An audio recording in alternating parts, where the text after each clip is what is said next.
Hello.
Let's do some Combat League.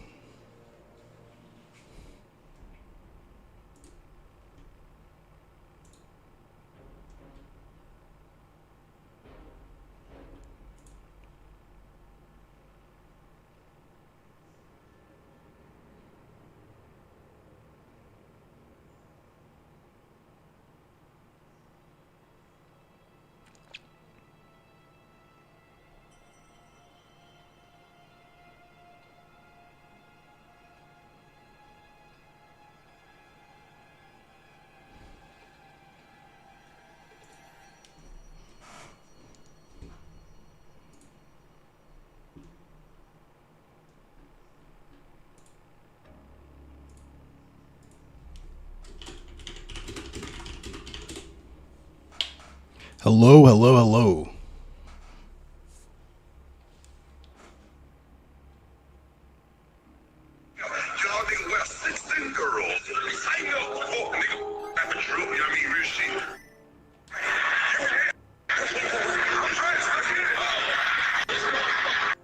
I'm declining this guy. His connection is stuffed. His connection is scuffed. His audio is scuffed. I'm just not playing as that guy. Makes no fucking sense, bro. Absolutely no sense. Yeah, Samuel Celestin was killed by police, was tased to death, batoned to death, was Rodney King'd. They did everything to him except let him live. He was having a mental health episode, which is common in America, all things considered. And his family should have justice. But they were called to help him. I mean, that's what the police do. That's why people like me, that's why you and I say things like abolish the police, but we get labeled as fucking tankies or whatever, because people don't understand what the role of the police actually is in society, because they're liberals.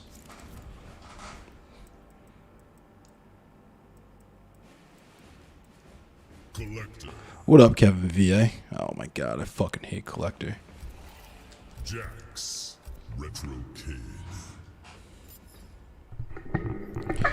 Let me hop in my Discord, because I said I would be in there. And I am. What up, Kuma?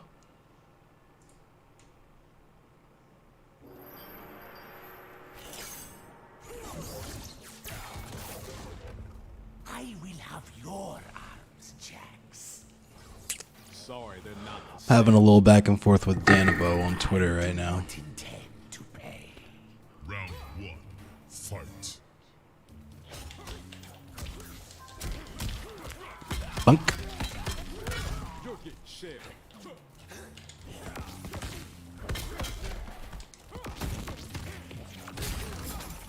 Bullshit.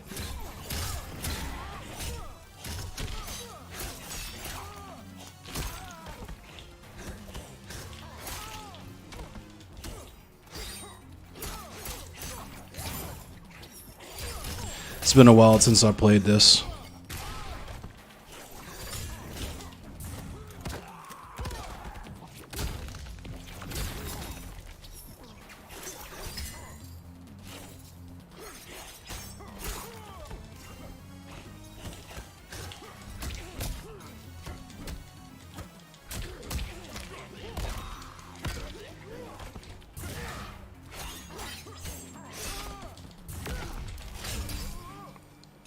The state attorney that was such a shitheel to Celestin's family is in that town hall, of course.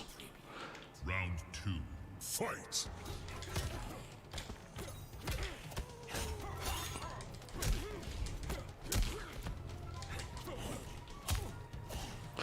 We've had to watch white people get away with killing us since we got to this fucking country.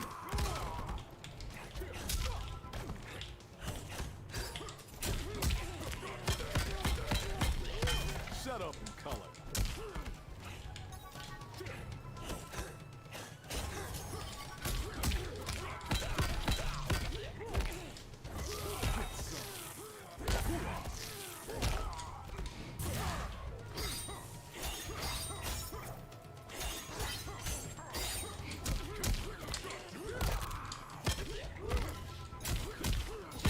There we go.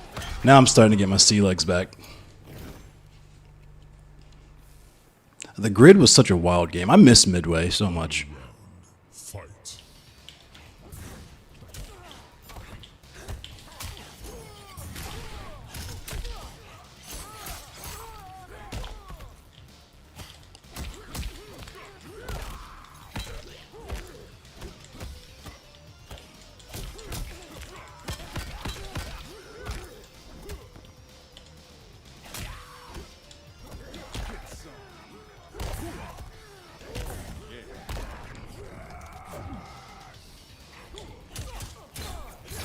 That was fucking bullshit.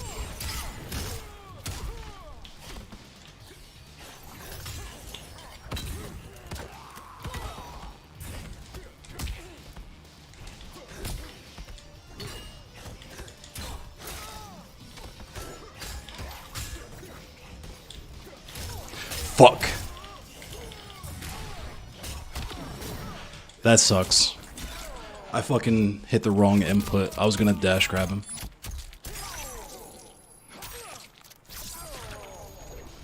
Finish him.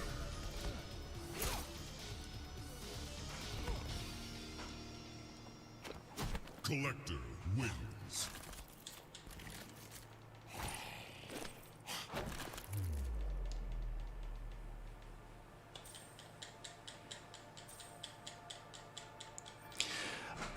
Yeah, jump into voice.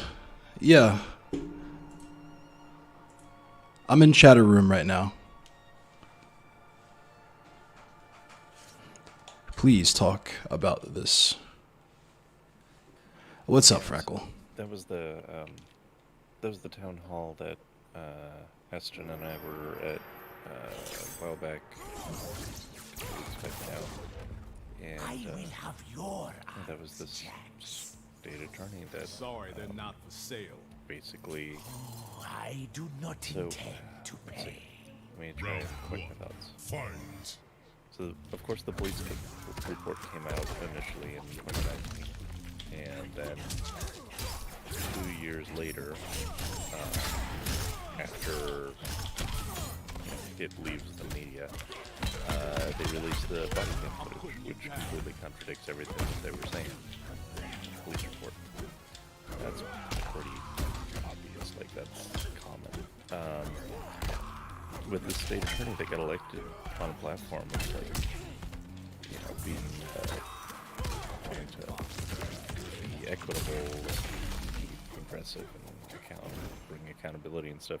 She's just straight up saying, well, it's legal for them to do that, so there's nothing we can do. Sorry, that's just the way it is. Right. And it was really disgusting in this town hall. Like, this was mind blowing. Hang on. People are saying you too low to hear. Let me finish this match and I'll turn you up a little bit.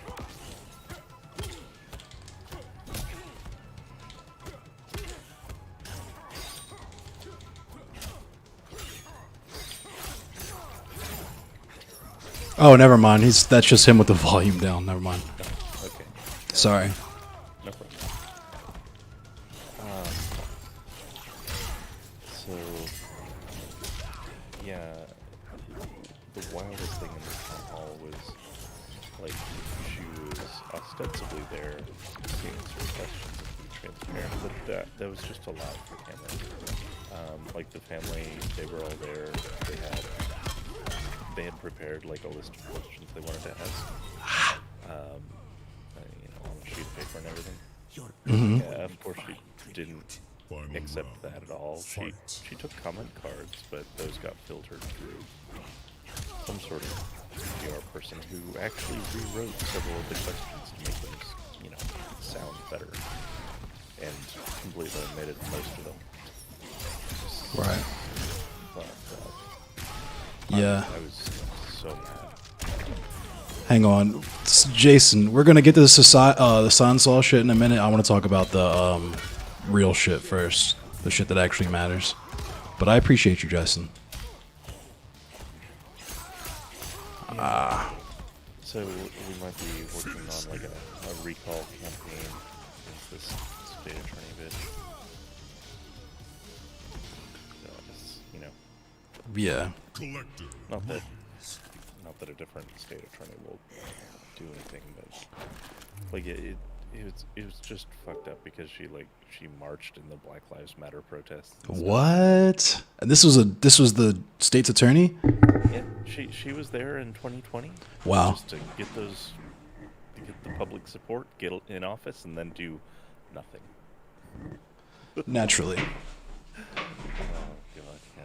Yeah, I remember when I was in the protests in 2020 with the George Floyd and Breonna Taylor stuff, and people were cheering because we were on the police line during the day. Oh, yeah. when the news cameras are out and they're doing PR, the police were taking a knee and raising fists and saying Black Lives Matter, chanting I'm black and I'm proud, all that stuff. And I was just like, why are you guys cheering for this? Why is this theater, like, why are we rewarding this? Because they're just going to start beating the shit out of us as soon as the sun goes down. And people were like shocked. They were like, what are you talking about? And I was like, fam, there's still tear gas on the ground from the night before. Like, what the fuck are you talking about? And it's just kind of like, you have to, because it is what it is, you have to try all avenues, right? That's why I don't really go super hard on people who vote or try to do electoralism and all that stuff, diversity of tactics. But Yeah, people don't. They can be told it, but and I'm personally guilty of this. Like I was told it, but I didn't fully understand or believe it until I've witnessed that shit with my own eyes, and it was right. Like, then after that, it was like a cascade. I was like, okay, I need to really take these accounts a lot more seriously and check the cop in my head and Right. just lock that shit up because that's extremely insidious. Yeah, for sure. There's definitely, we're Americans. There is a degree of white supremacy, misogyny, ageism, like all that stuff that is like baked into the cake, so to say, when we're talking about American culture. And you have to actively work to, like you said, destroy the cop in your head and root that out. And it's especially difficult if you don't have like particularly any type of wherewithal in terms of your education to actually self-examine and really see your position in society. With me personally, it was just pure ass happenstance. The fact that I have like only child syndrome, so I have the need to do whatever I want at all times. And that's where my anarchism came from. And developing empathy, like I've said before, I think we talked about it in our first conversation, how I did the B. Gaddy thing, where I was forced rather, to actually give a shit about, less fortunate people in other communities. because the area I was from and grew up in was pretty nice. Didn't have a whole lot of police interactions, and there weren't any unhoused people or anything like that. In my immediate vicinity, there were people in like the town square, I guess, that like lived under the bridge or stayed under the bridge and smoked meth or whatever. But, and this is like why I think sock dems are silly, because, if we get past the point of like, you know, Christian Smalls and everything that he did, and we're all going to praise that, and we're never going to examine the fact that all of our favorite sockdom people like AOC, Elon Omar, so on and so forth, had absolutely nothing to do with that work and couldn't even be asked to show up for it in the most like banal way, right? But also the fact that we genuinely believe that we can just ask the police nicely to stop killing black people and poor people and mentally ill people and so on and so forth. It's just this weird kind of privileged naivete to where, because you've never seen or experienced the extent to which, and this isn't just a white people thing, there's black people like this, right? A lot of, unfortunately, some of the most ardent supporters of white supremacy are black people, right? Where you have this system and you're looking at it, and without the historical context of it, only understanding the like Kool-Aid that we were given to drink in the 90s of a post-racial, you know, posts sexual society, whatever. But Rodney King happened 2 years after I was born, right?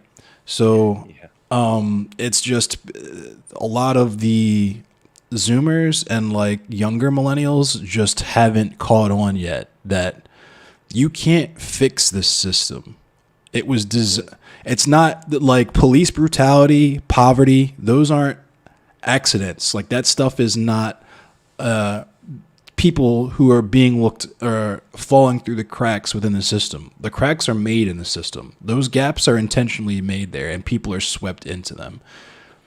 So there was this is kind of part of what I've been getting at, but there's two things I really need to get this script completed, but like, so yeah, modern police, dialing back to before that. Now, I want to say there were issues with this system, but the idea of a sheriff who was a member of that community who couldn't really make arrests without involving the community. So, like, his whole role was basically to try and solve problems. Like Bass Reeves type character.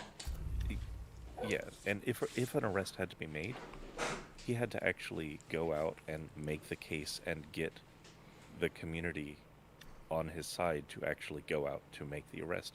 And let me tell you, if such a person wanted to go and lock up someone for smoking weed, people would say, "Get the fuck out of here! Right? No, we're not joining you." The idea of posses was fundamentally rooted in having a community enforce its own security. Now, at the time, of course, there were other issues, like slavery was still a thing, so this was not a good system for black people. Right. But the power imbalance there was fundamentally different. And then what happened was Sir Robert Peel recognized that this did not work in Ireland, where they were trying to subjugate Ireland, because the Irish were unwilling to enforce a lot of the laws that they were trying to push into that community. They were unwilling to subjugate the population. So he was like, you know what? We need a peace preservation force. That's actually what it was called, to go in and enforce the laws that they wanted forced. And like it was a counterinsurgency program, basically. Right.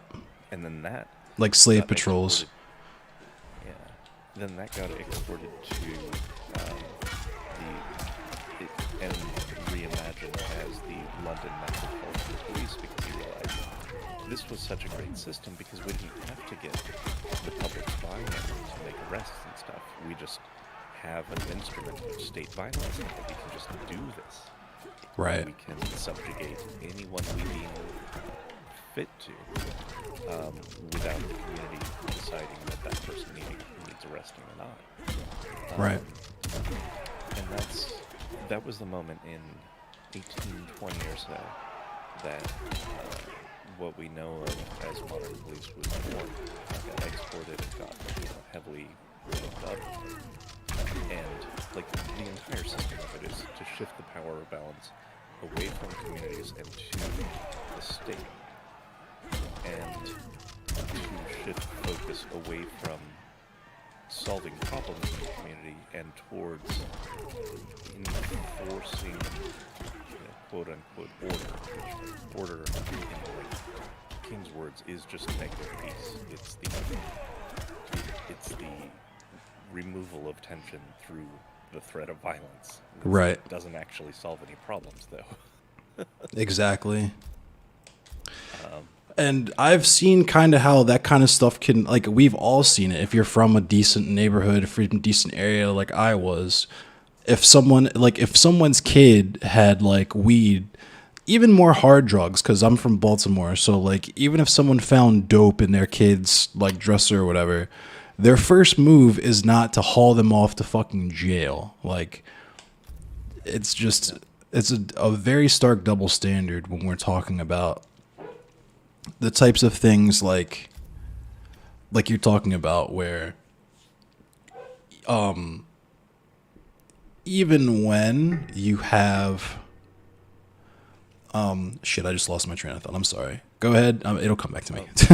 But there was a second point I wanted to get to, Sure. and that's there's this phenomenal study called "Normalizing Injustice" by Color of Change.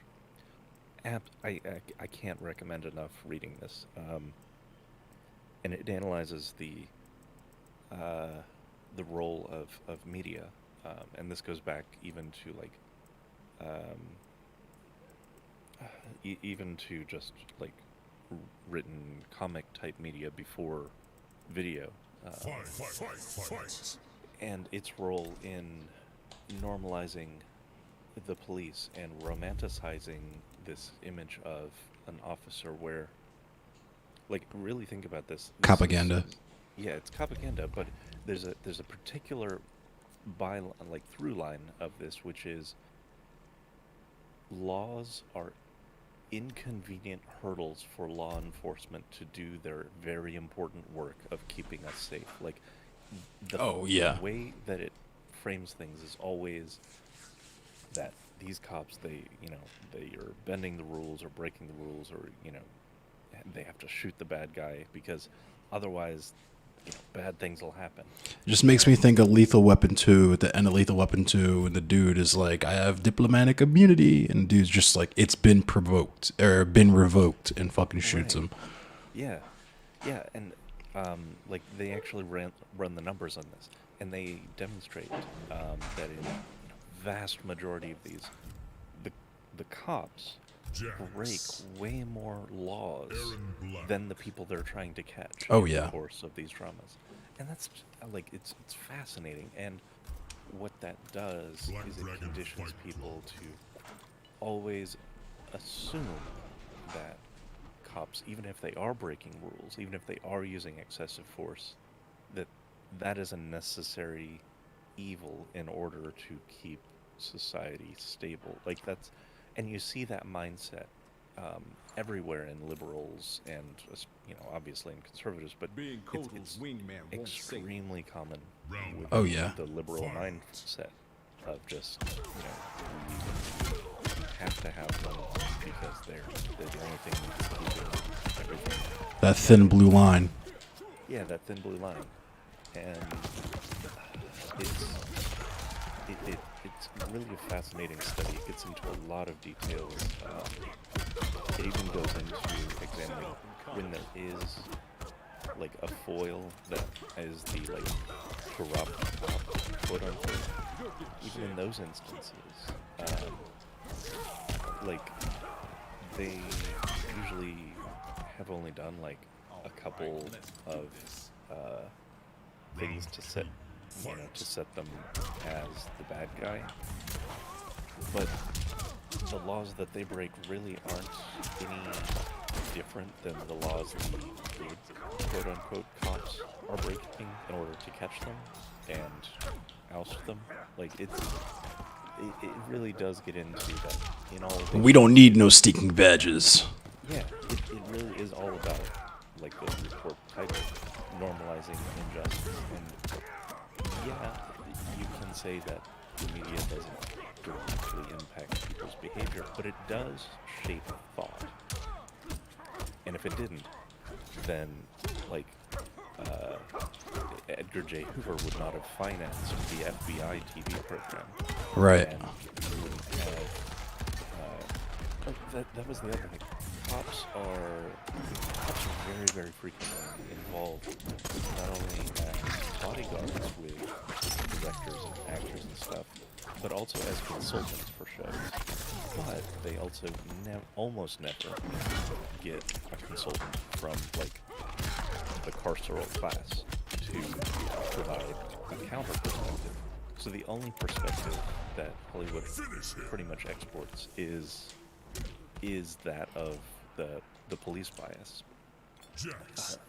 It's really a good report, so I strongly recommend that. For sure. Normalizing injustice by color of change. Freckle says hello, or Bing says hello, by the way. Hey, Bing. Yeah, that's me. It makes me think of like The Wire and the whole Amsterdam thing, where it's like I wouldn't go so far as to call The Wire propaganda, specifically because they portray police as just as morally ambiguous as civilians, I guess you could say, in that show. But it's very telling. It's definitely a look into the mind of the police, and insofar as, like, the Gun Trace Task Force is a prime example where they were just given straight up carte blanche to do whatever it was they wanted to do, and the only reason they even faced any type of jail time is because it got caught and the scandal was so huge that the public outcry. And I feel like there's also a little bit to do with the fact that a lot of those officers were black. That's a conversation I haven't quite really been able to wrap my head around yet. But well, let me turn the volume of the game down because people are saying that.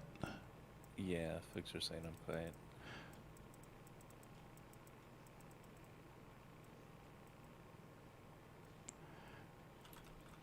All right, there we go.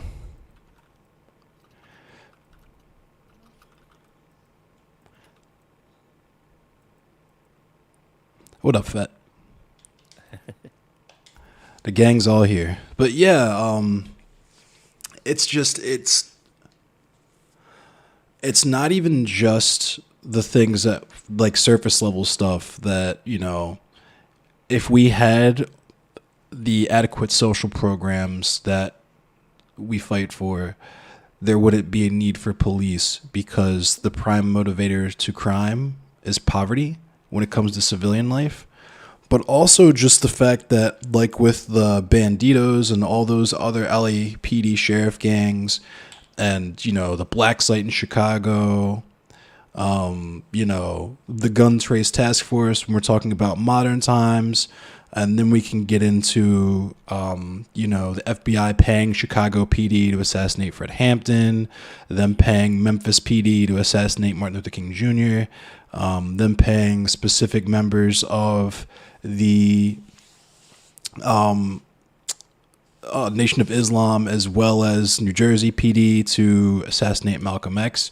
Like, the police commit maybe not per capita more crimes than civilians, but the level of crimes that they commit are way more heinous, and not even to the degree that it's way more heinous because they're specifically paid with taxpayer money to prevent that type of shit from happening.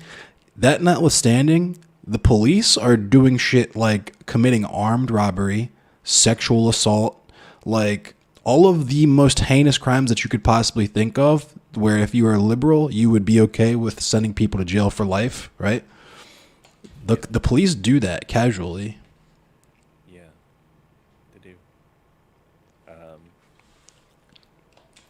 And yeah, like it's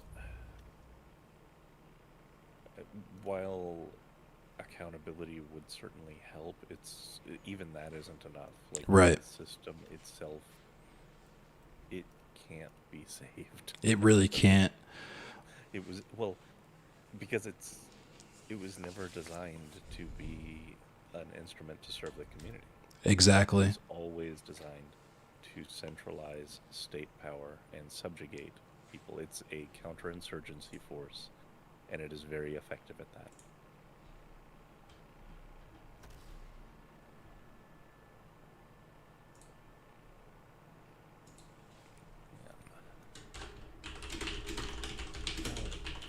Okay, my cat is freaking out, so I'm gonna hop off. But Right on. thanks for hearing me out. Yeah, thanks for coming through. You know, I always love when you come through and talk because you're always very insightful and everything you have to say is very pertinent. And you are the actual like book reading guy. So I love when you recommend me books and stuff to check out. Yeah, I'll drop you a few links as well.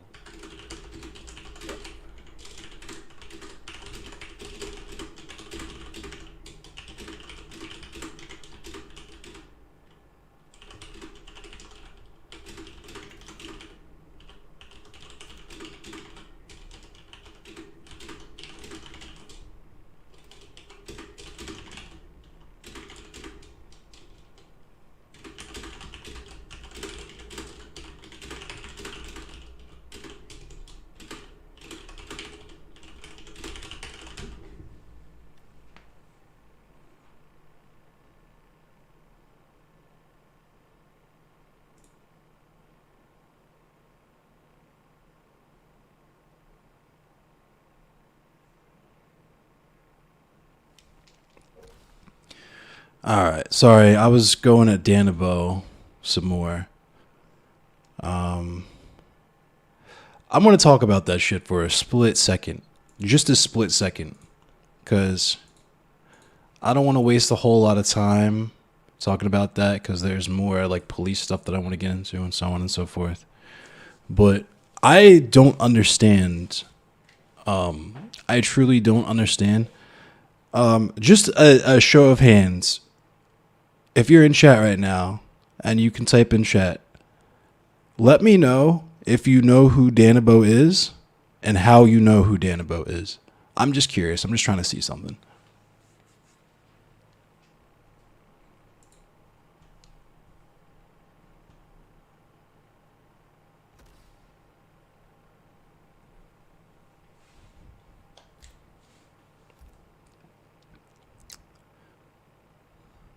Booker for HDC? Yep. You know Danabo because people keep linking his tier list? Okay. So more hippy dippy content stuff. That's the extent of your Danabo knowledge? Right. Okay. So we have two hippy dippies here. Vaguely know the name because he had something to do with hippy dippy, right? Okay, that's three. What up, Fade? We're doing alright. I'm chilling. You've never even heard of him, DC Metal Chris. That's fine because you don't really be on Twitch like that, so that makes sense. You literally only come to watch me. As far as I know. I don't know if you do a whole lot of Twitch stuff. Other than like music.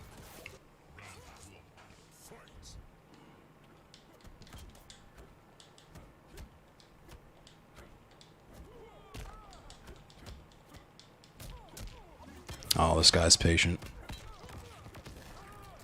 He used that early.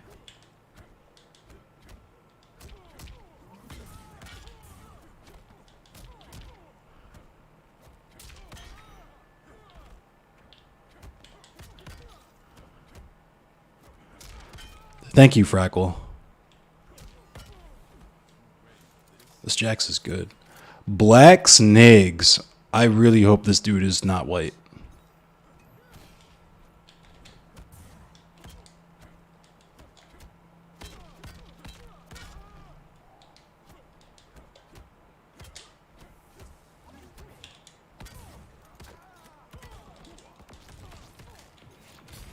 Yeah, I just noticed that dude's names.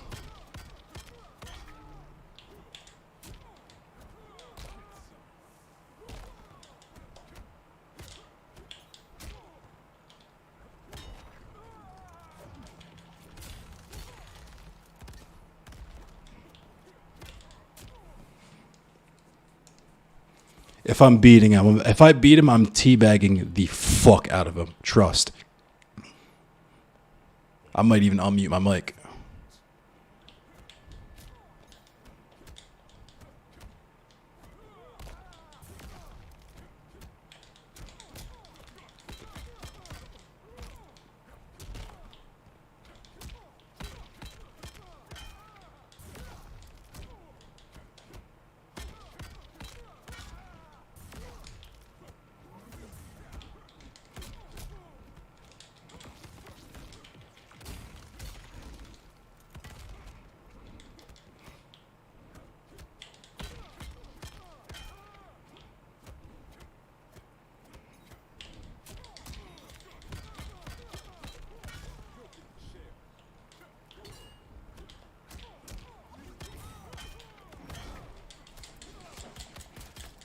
Ah, I lost. Everybody wants to be a troll nowadays. Yeah, speaking of trolls, we're going to get into some shit. So, I mean, okay. So, literally everyone only knows who Danabo is because of Hippy Dippy Championship, Hippy Dippy, whatever. Like, Danabo is an actor in the space of Twitch politics because of Dylan Burns. People can be upset about that, but they will literally admit that themselves, that they only know who Danabo is because of Dylan Burns. I'm not sure why that's a controversial statement. It doesn't make any... I'm not making any insinuations about the man's finances, anything like that. I'm going to get into that. But I can't let this dude win, not with this name.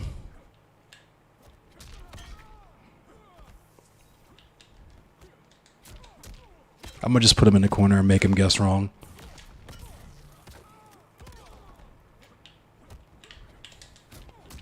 That's so bullshit.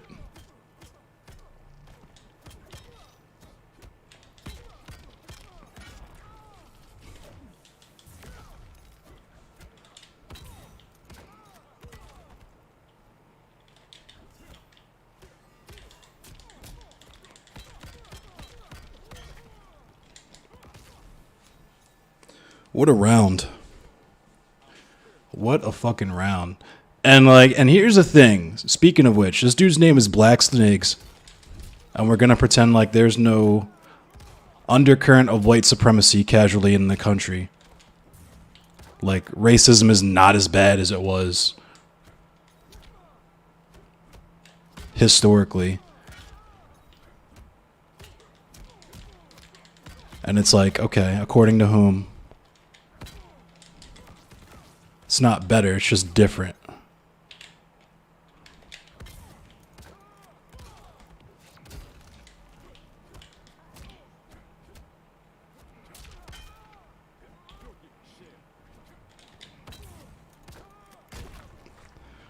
I wanted to teabag him. What a brutality, I'll take. Same snake, new skin, exactly.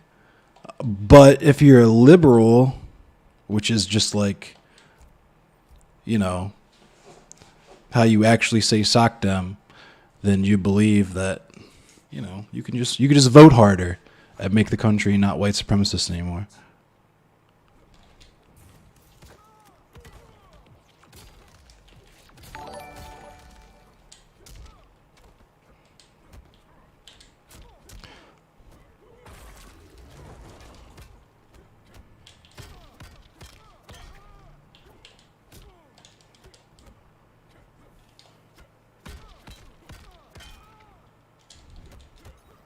Nope, plus frames.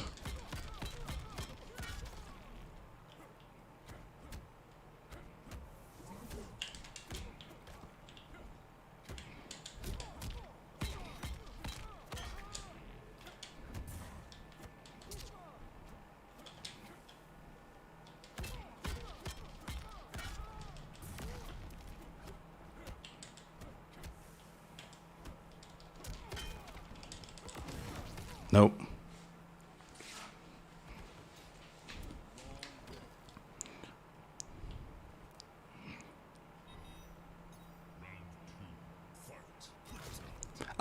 Made that fucking racist piece of shit quit. Yes, that's what we love to see. Make racists quit forever. Flawless victory. Flawless victory. So the reason why I even have a problem with Danabo in the first place is because he's a lying piece of shit like a lot of these other people where he's just like, fuck that dude. Yes. Thank you, Sergeant Chief Beef. So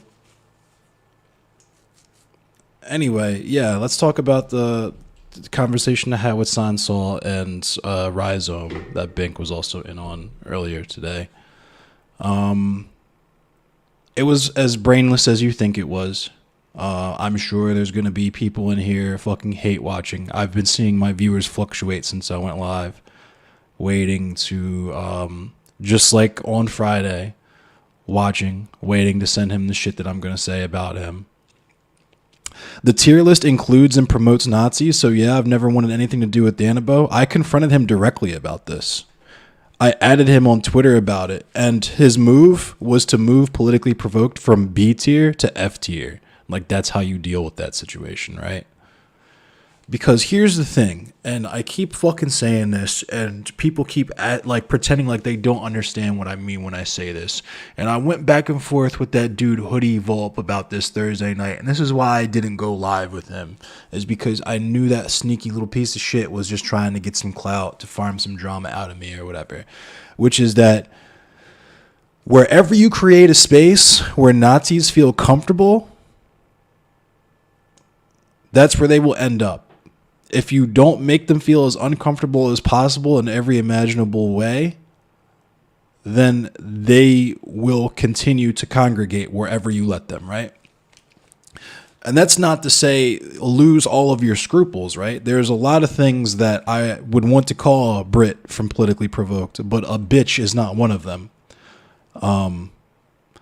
If the space is comfortable for Nazis, the space belongs to Nazis. Yeah, they don't understand that, though. They think that, and this is what I kept going back and forth with about Volp. That's a space you should be a part of. Being a safe space for Nazism is telling you something about your views. That's not a space. I'm sorry. Yeah, exactly. So here's the thing, right? Because the whole fucking point of the discourse is like, I made these Nazis look so stupid. We have them on here because I'm making them look stupid. Aren't I making them look so stupid? And it's like, fam, okay, you think you made this Nazi look stupid in front of just a random number, right? We'll say 500 people. You had 500 views for the stream of you thinking that you dunked on this Nazi. When from where I'm sitting, you just handed a Nazi a microphone in front of 500 people, right? Now, if we're, and this is where people say the quiet part out loud, right? Where they know that their audiences are not actually looking for any type of education or any type of new knowledge or experience when they view their content. What's up, Obscura? Rhizome and Sansol admitted as much in the conversation that we had.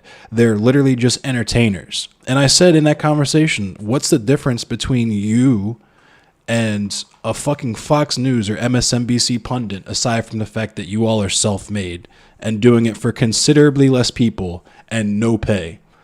Like, why? You're literally bootlicking for free. You're a sockdom. You're doing free PR for the government that does stuff like Samuel Celestin, right? They don't get that, though. They're too thirsty for the clout. They're too thirsty for the content. I need to have, I can't coom unless I have an ownage highlight reel of me handing Nazis microphones so that then when they pass the microphone back, I can say something snappy and that makes it okay, right? Yes, Greycraft. What's up, Greycraft? Like, you can't, this is not a position that I will ever be moved from. There's literally no legitimate reason to platform Nazis. There's none. Not a single one. If the argument is we have to show people what the wrong views are, the first thing they're going to fucking ask you is what the right views are. In which case, you just took this whole step that was completely unnecessary because you could have just started with showing people what the right views are. Makes no fucking sense.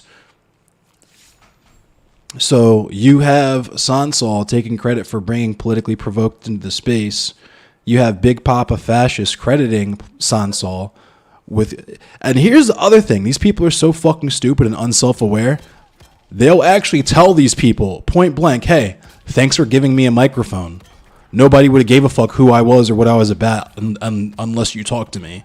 And they're still like, "Yeah, I'm okay with this because I think I made them look stupid." Meanwhile, they're just amassing a followership. Twitch TOS doesn't apply to them. You see him? No, I don't. Here's the other thing, because this was something that Sansol claimed that I lied about. I genuinely do not watch Hippy Dippy. I don't. Like, I watched Dylan's content, but they pretended like because I watch Dylan and I say readily and openly that I'm a Dylan fan, that means intrinsically that I must fucking watch Hippy Dippy, right? Just like if I say I like McDonald's, that must mean I've eaten the filet of fish. I have to eat everything that's on the fucking menu every time I go there, right? I don't pick and choose what content I actually consume, right? So, no, I didn't watch the Hippy Dippy because I don't watch Hippy Dippy, especially because my first experience on Hippy Dippy, and this is another thing Sansol was fucking brainless about. When I said that, my brain melted and dripped out of my nose and ears, when Stardust said we should get rid of the school to prison pipeline and just start putting children in jail or to work, Sansol was like, "Oh, wait, isn't getting rid of the school to prison pipeline good? Why is he saying that's a bad thing?" Because he's not a serious person. What he does is not actual. Like, you can just tell by the way he referred to our conversation. There's winners and there's losers, right? We're not having a conversation to try to come to an understanding. We're not having a conversation to educate any type of audience. And this is how I differ from them. And I said as much. They had to take it to the straw man to make it seem like I'm the only person, I think I'm the only person doing political advocacy on this platform, when I just spoke to Frackle. You all just heard Frackle speak. Hippy Dippy is not as PP or that Crucible shit on the spectrum. That's what I'm saying. But it's like, it goes into the same thing that I asked Sansol and Rhizome earlier in reference to Destiny. What is an acceptable level of racism to you? Because there is no acceptable racism to me, right? And that was the cringe-ass shit that Rhizome was saying, where he was talking about when I directly asked them, is it not racist when a white man says that, when a white man says the N-word? You're trying to tell me that there's instances where a white man can say the N-word and it not be racist outside of an academic setting where you're like quoting a book or something like that? And Rhizome was like, yeah, and I caught him, and I kind of wish I really wish I hadn't let him stunlock me like this on this fucking dumb shit, because this was literally not the point of the conversation.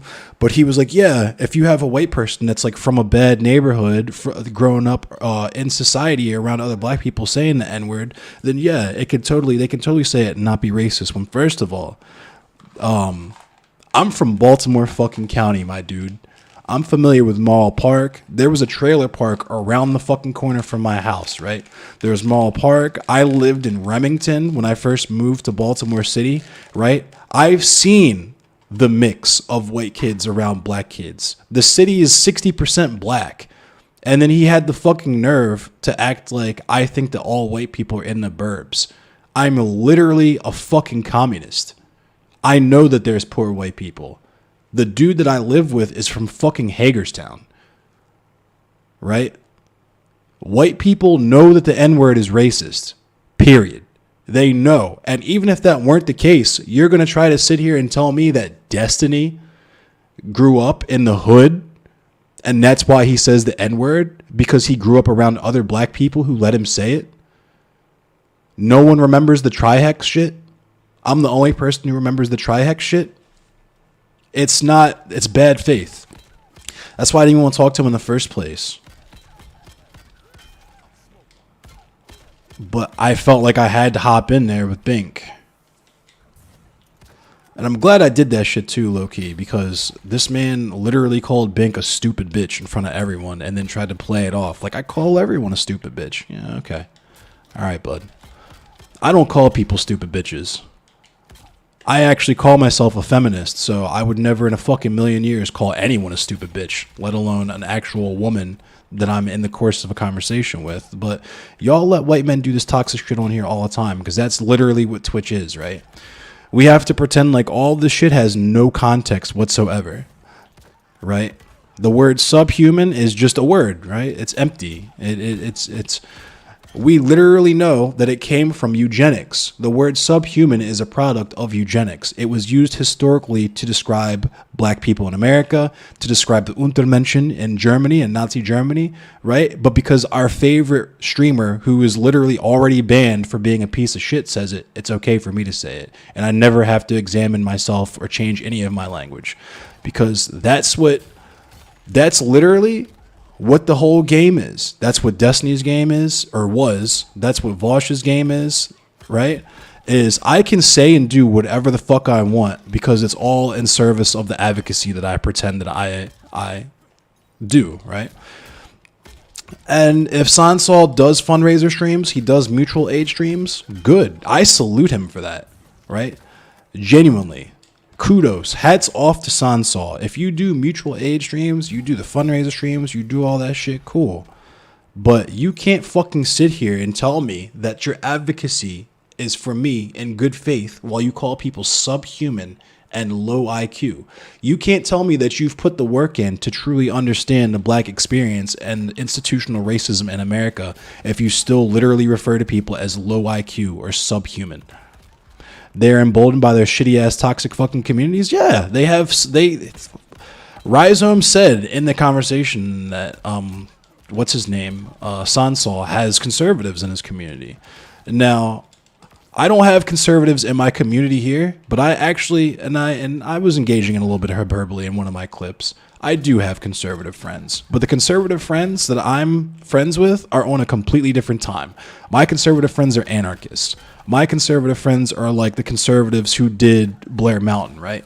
My conservative friends just aren't even on the fucking internet because they're too busy fucking farming or, you know, fixing cars or whatever it is, right?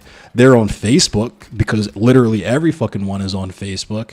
But the difference between my conservatives and their conservatives is that when I say conservative, I mean people who literally want a conservative government. They want a small government. They just want to be able to live and have their traditions with their own families and not bother anyone else or fucking shit on anyone else's riff, right? But when they say they have conservatives in their audience, they're going to talk about people like CTV or Montreal Player who believe that trans women are women the same way that the mutated frogs on Jurassic Park are dinosaurs, right? And this isn't my words. This is theirs.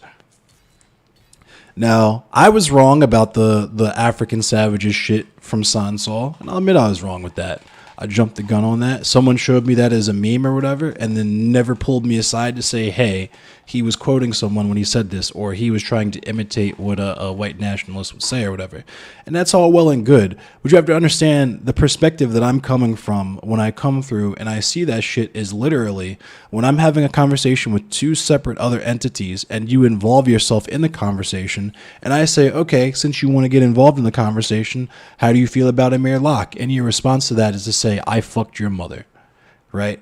And then when I'm like, who the fuck is this guy? And I Google you, I YouTube you, or rather I ask other people about you. Everyone else that I trust and have a community with on here tells me that this guy sucks. And there's fucking literal screenshots of like people like Keffels and so on and so forth going back and forth explaining to him, fam, you cannot use this language. It is charged language. And he's still just like, nah, I don't care. And I don't have to care because Twitch politics is literally going to uplift people like me. Toxic white men, toxic bearded white men, because that's what the primary audience of Twitch politics is.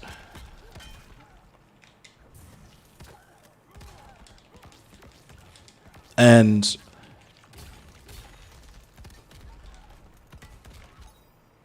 yet again, hold on, I'll read chat. You're not going to actually learn anything from Hippy Dippy. Certainly nothing you can use for actual activism or mutual aid. That was my point. But they had to pretend like what I'm actually saying is nobody in the space does activism or mutual aid. The only person who does it is me. I am some kind of black messianic figure, which I know I wanted to talk about why people call people feds, and I'm going to get into that because that's also important. But Destiny is a fake ass piece of shit. I'm about to go back in on that motherfucker again. Nah, Destiny is not even worth it. He's literally streaming right now on the same platform that the alternative hypothesis is streaming on. He's streaming with Alex Jones right now, right? Destiny fucking clapped himself. Destiny has literally always sucked. It's just a matter of the way that he presents his content when you first discover him, just like Sansol, just like these other people. The reason why I followed a lot of these people, you see Sockdem or you see Leftist or whatever, and you're like, oh, okay, cool. I don't know who this person is. I'm literally just going off of their bio, and you follow them, and then you see them calling people fucking subhuman in their chat, going after small streamers so they can quote tweet them and make them look stupid, to make themselves think they're making them look stupid because they want to feel smart and look smart to their dumb audience, right? It's grift. It's just pure grift, right? Now, if you're actually doing political action on the side, that's cool. But how in the fuck are you going to claim that that's sincere if when particular members of that marginalized group have a disagreement with you and you go straight to the fucking Nazi shit, right? Straight to the Nazi shit. Because that tells me, right, my experience as a black man, right? And, you know, some of you might be able to relate to this, right?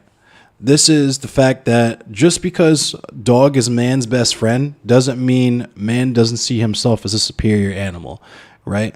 It's that fucking respectability politics, one of the good people shit, one of the good ones shit, where the line between who you respect and who you view as deserving of rights and humanity and who you don't, if that exists, how am I supposed to know where it is? How do you even know where it is? Because it seems like you just apply that to anyone who disagrees with you, has even the slightest criticism that has, you know, like, it's silly. You need to apologize for calling the state attorney a bitch. She's not a bitch. She's just a bloody bootlicker. I feel that, Frackle. Like I said, we all are indoctrinated in casual misogyny, casual white supremacy, casual ageism, casual ableism, right? The words stupid, the words moron, the words idiot, right? These words all have meaning. We just pretend like we can use them and it doesn't mean anything, even when the people that we're using them against are specifically targeted by the origin of those words and tell us, hey, don't fucking say that shit, right? There was a whole discourse about the R word, right? About how people wanted to use the R word. And there's people who still do it. That word came back in a big way, and it's really fucking surprising to me. I can't believe people, because I haven't used that word. It's just like the F slur, right? Or calling things that you don't like or things that are bad gay, right? Or referring to trans women as dude and being like, nah, dude is gender neutral. Okay. You call your girlfriend dude when you're fucking her? Like, oh my God, I'm about to come, dude. Yeah, suck my dick, dude. It's people who haven't fucking examined their own language. They haven't killed the cop in their head, right? He has that clown fanatic to give him a pass, just like the black guys that defended Joe Rogan. That was Rhizome's job. I know exactly what it was, too.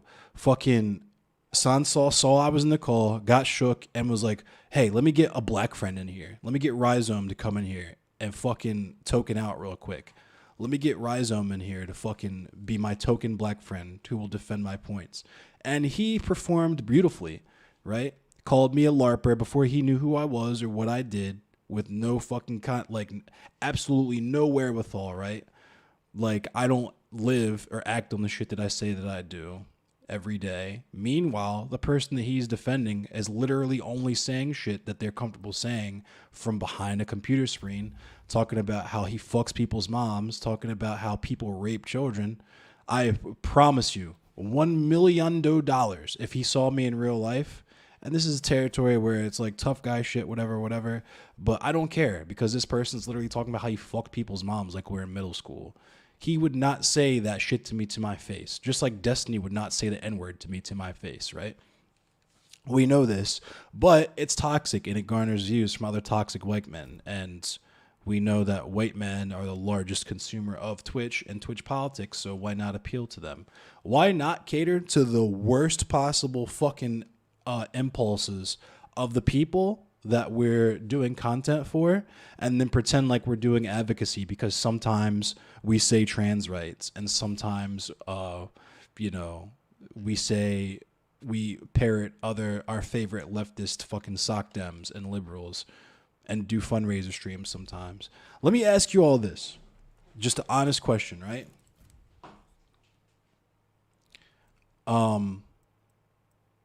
I'm trying to think of a way to express this in a way that won't get me banned. Let's say this is actually perfect. What I just thought of. Let's say I used a charged slur, right? Let's say that that's actually a bad example. I just wanted to shit on Montreal player for a minute. Hang on, let me do this match and then.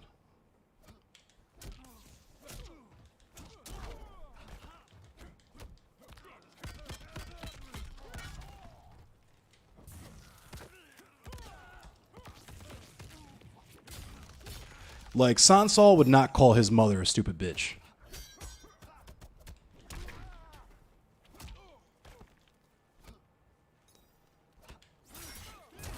Sansol would not call any of his black professors subhuman, even if he disagreed with them.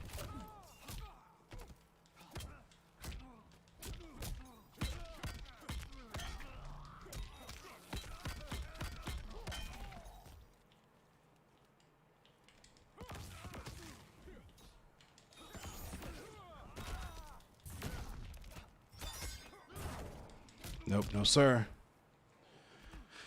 Let me retry. Unfortunately, people don't want to educate themselves or cast aside their fragile egos to stop just using a word. Yeah, I mean, it literally costs $0.00 not to call people subhuman. But, you know, I asked them directly, why subhuman of all words? And that's what they told me. Because Destiny said it. Ooh, nice flawless. This man is nice. Kinda. Still got his ass. Hold up. After I beat this dude, I'll go back to cooking. And then we'll talk about some anti-police shit.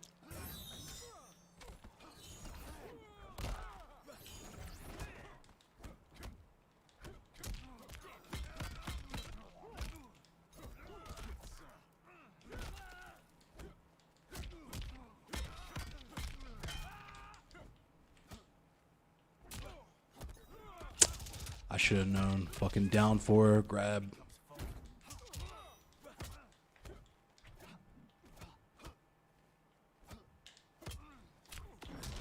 Ah, nice. Good round. That's assuming he respects those people, LOL, but I felt, yeah, he doesn't respect. There's a basic level of respect that I have for all people. Like, I'll get into this in a second. Damn, what a combo. Got his ass, though. Bang, bang, bang, bang, bang.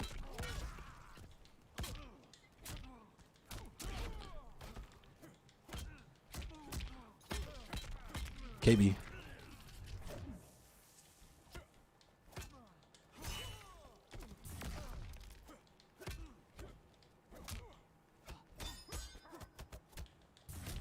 Nope.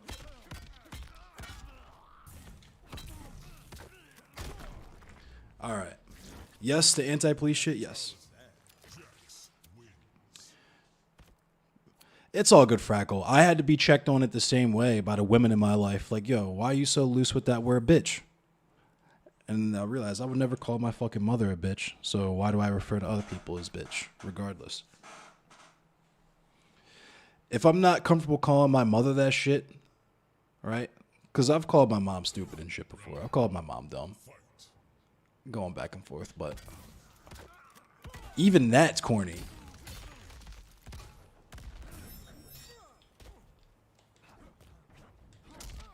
And hang on, let me finish this match and I'll finish my thought.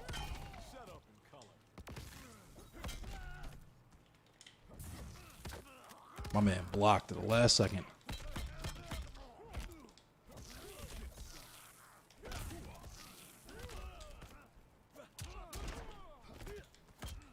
I'm going for crushing blows like it's the second round. I'm silly.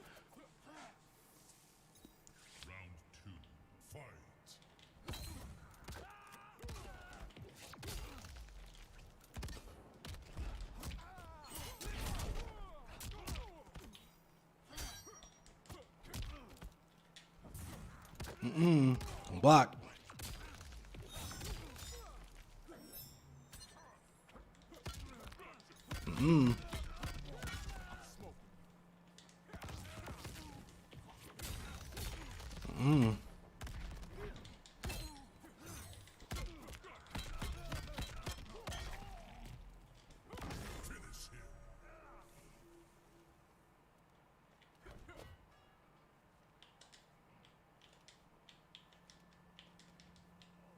What happened to my fucking friendship? Whatever.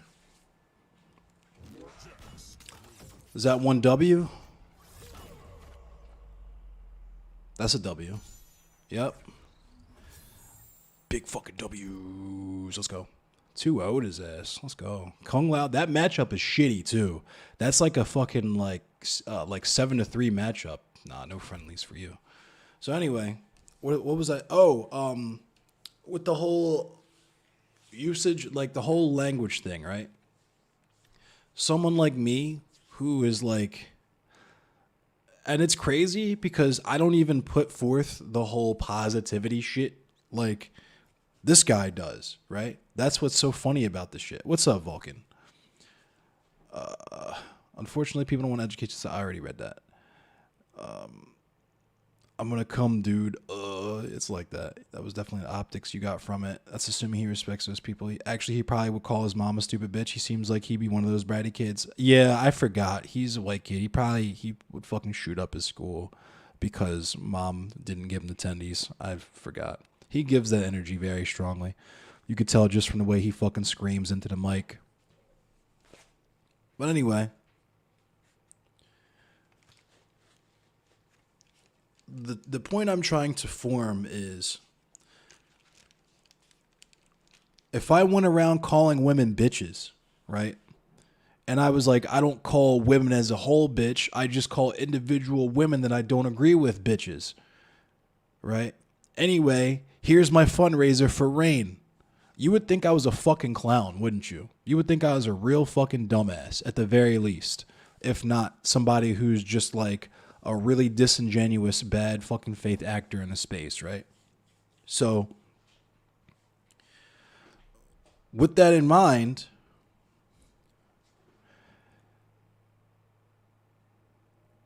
in context, yeah, that's basic as fuck.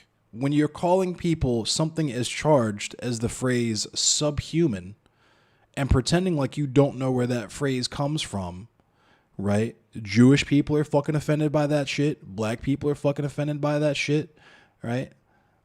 It's an ableist slur, right? When you're doing this kind of shit and then you're like, well, I don't have to like every single person on planet Earth to advocate for them. It's not really how that works, right? Like, I don't fucking let fly gendered slurs or ableist slurs at people that I dislike. I call it like I see it. If you're a Nazi, I'm going to call you a Nazi because to Nazis, that's the worst thing you can possibly be called. White people really hate being called racist. They hate that shit. They love doing racist shit and borderline sketchy shit, but when you pull them up on it, then it's, I do this, this, this, and this. What are you talking about? How could I possibly be racist? I do all this other shit. It's like, bro, at one point he said, did they use that during slavery? My eyes rolled through my head. I almost crashed. Yeah, that's just demonstrating how little Sansol actually knows about any of the shit that he talks about. When you have to ask, did they call people subhuman during slavery? Dog, I think Bink and I both actually literally laughed at that. And it's crazy that Rhizome came in to defend that kind of shit. But I'm not surprised he would, considering his take is there's instances where white people can say the N-word and it's not racist. That's why when I asked him, if a white person came up to you and said, "What's up, my nigga?" He said, and the first thing he would do is check to see if they were from the hood. He said no, right? Because he knows, but he can't say that because it's not about coming to actual solid concrete positions. It's about dunks and haha, I won. You needed a 19-year-old girl to defend your honor, as if I give a single flying fuck about what him or anyone from his audience thinks of me, right? But it's totally fucking, it's courageous when he's trying to talk to a 19-year-old girl to get dunks from her and drama farm content, right? That's above board. And it was mad funny when Rhizome said there's no winners in this conversation, move off of it. Rhizome invited me to speak to him on his platform about shit, and I'm not sure when that's going to happen or if it's even going to happen, if he still wants to do that. But yeah, I really want for him to elaborate for me what level of racism is okay with him, because everyone in this chat knows white people cannot say the N-word, period. There's people who even me even saying that it should be okay for white people to say it when they're quoting books and shit like that is considered a liberal take in certain spaces, right? There's people that think that white people should not be able to say the M-word at all under any circumstance. And I can't disagree with that. It's a matter of personal preference. And if you're the type of person that says, well, you know, this person is white and he's from the hood, so I'm going to assume good faith when he calls me the N-word or when he says the N-word to me, as if he doesn't come from a line of white people who use that word very fucking differently in this country. It strikes me as clueless. It's cluelessness to me. But that was really the only bit that I really cared about from that conversation. I got what I wanted. I got to listen to Sansol call Bink a stupid bitch. That was something I was not prepared for. I was not ready for that. Who does that?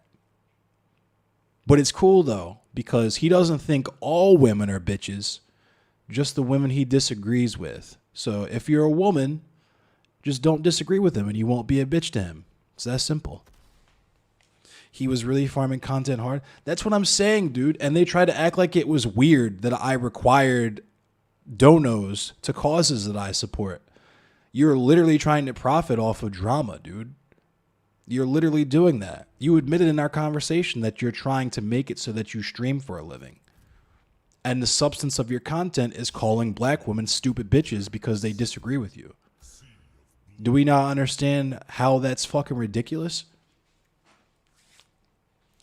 Just like when I called out Hippy Dippy for having CTV on a fucking panel about MLK, and they took him off ASAP because they knew how fucking goofy that would be and how offensive that actually is. But in every other area, they're tone deaf as fuck because the primary concern for them is clicks and views. Of course. I'm goofy for that. I was getting too in my bag talking to y'all. That goofy ass opening, but this fucking Shao Kahn looks like he sucks anyway, so. Wow, I'm trash. I am fucking trash. If he flawlesses me because I'm in the middle of a conversation, I'll be heated. There we go. Get in this fucking corner. Yeah, get in this fucking corner. What you thought that was gonna do? What you thought that was gonna do? Here, take this grab. I whiffed my input. I knew he was going to do that, and I ate it anyway.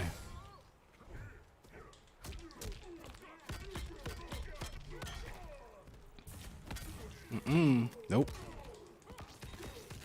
Nope.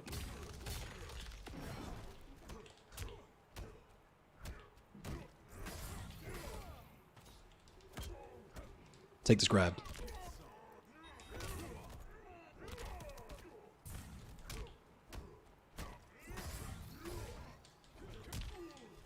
Nope. What a round. He about to clip this for more goofy content? Yeah, that's what I'm saying. Like, that's why I didn't want to have the conversation in the first place. Because Bink was like, I'm fucking, I don't like him. He lied about me. And I'm like, that's what he's going to do the entire time we have a conversation together. And she was like surprised. I love Bink, but I really wish we hadn't done that shit.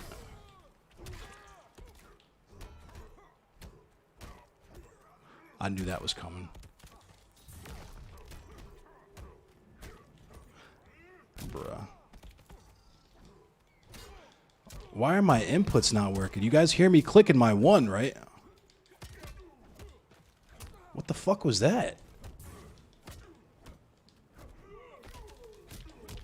Bink, bink, bink, bink. Wake up attack. Oh, no. Bink, bink, bink. Fire.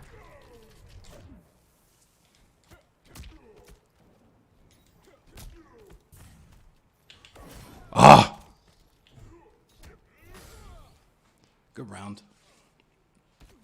He wanted to make that point about weaponizing blackness the whole time. That's what I'm saying. He was just horny as fuck to be like, you're turning your status as a marginalized individual as into a weapon. And then fucking Rhizome said that dumbass shit like you can use a penknife as a a penknife and a gun are both weapons. And I was like, you're telling me you're as scared of someone coming at you with a fucking penknife as you are someone coming at you with a Glock? Like, if being called racist on Twitter is the worst you've had to deal with in terms of people weaponizing their status, god damn, I envy you, friend. Because that white privilege is a motherfucker to the point where the people can watch you call women bitches, call trans women subhuman, call black people low IQ, talk about how they rape children.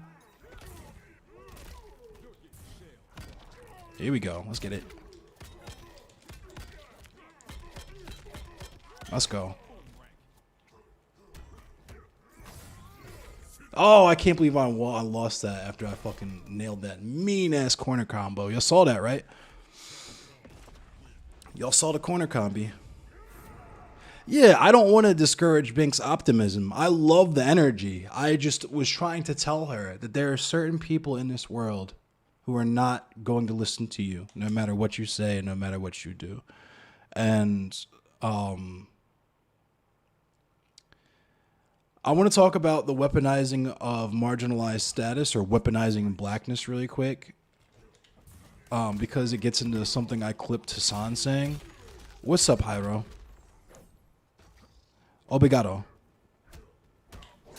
Oh, he got me there.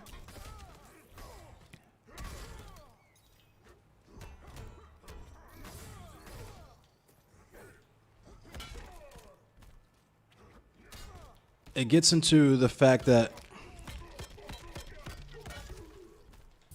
this, like I said, the space is literally fucking saturated with toxic white men, right?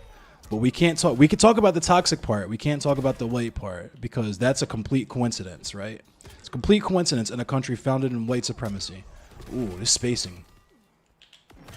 I don't know why I did that. I thought it was the last round.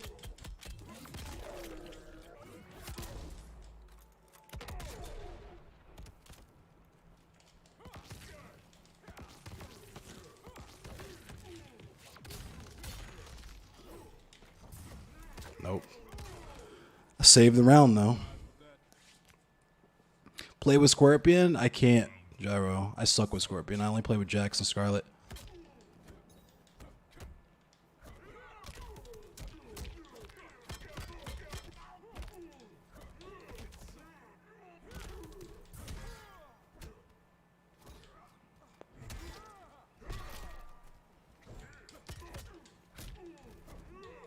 Get back in the corner.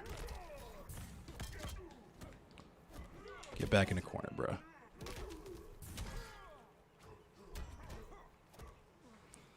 Oh, he's gonna do this? Okay.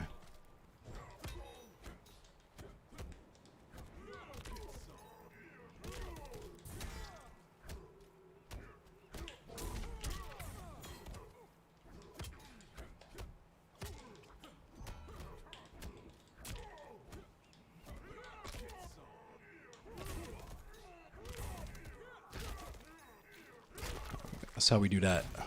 That's how we gonna do that one.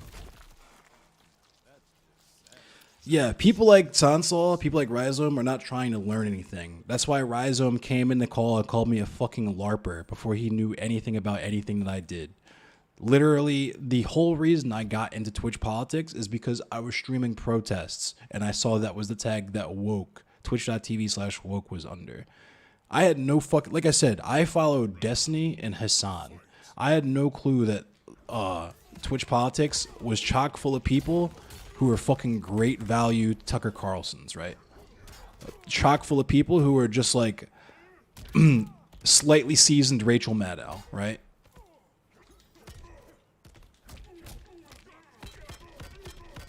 Yes, Frackle.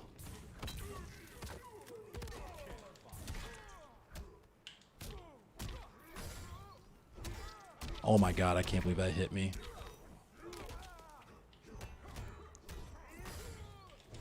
He fucked me up that round. Great value. That's what they are, dude. And I asked that in the last time. Somebody tell me the difference between Sansol and any of the anti-SJW shit I was watching on fucking YouTube 10 fucking years ago. And it's so bad to the point where Destiny has completely jumped the fucking shark and is literally streaming on the same platform as the same Nazis I saw get cooked on YouTube in the year 2011 during Occupy, right? A lot of these people weren't even fucking, couldn't even leave the house by themselves, like, in 2011. A lot of these people were in fucking middle school in 2011, right?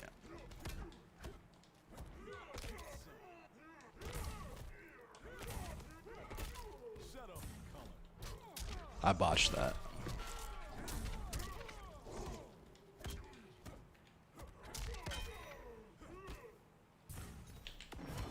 I botched that too.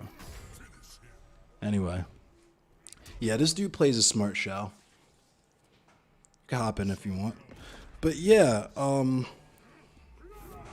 so basically everything that, not the best you've, yeah. I don't know, I can't really point to a really good shell, honestly. Excuse me, I'm in ranked, so I'm gonna just hit practice mode for a minute so I can work on my combos and have this conversation with you all. But yeah, they're not serious people. They confirmed literally everything that I said. I am not under the impression that I am the only... He's very patient, yes. And I'm not playing patient because I haven't played this game in a while and I just want to get bink binks. But I am not a person who is on here saying I'm the only person on Twitch who does real political activism. I have never said that, will never say that, right? I am literally a person who says diversity of tactics all the time, right? I don't vote, and I wouldn't tell people that voting is the way, but at the same time, I'm not going to shit on people who vote because every bit helps, right? Everybody pulling the rope. It doesn't matter if they're fucking world-class bodybuilder or a noodle arm teetotaler, right? If you're pulling the rope, you're helping us move in the same direction. There's some people who stand in the middle, don't pull at all, and pretend that they're on our side, but I digress, right? So that's number one. Number two is the accusation that I consider myself a messianic figure, and that's what we're going to get into why people get called CIA agents now. Because there's a very stark lack of self-awareness that I want to draw attention to. That it's just like the thing where they're having a big fucking laugh about how, that guy called me racist when you're literally fucking calling people subhuman, right? You're having this laugh, I'm a CIA agent, they're calling me CIA agents. They're doing that for a reason. It's not just because they're crazy, lefties, tankies, whatever. It's because you're doing CIA agent shit. It's not saying I think anyone else on here is a CIA agent or whatever. COINTEL, if you understand what COINTELPRO is, how insidious it was, what it was designed to do, and the ways they implemented it, you understand, oh, it wasn't just let's get some fucking CIA agents out there to pretend to be regular people. It was let's get CIA agents to convince regular people to do our work for us.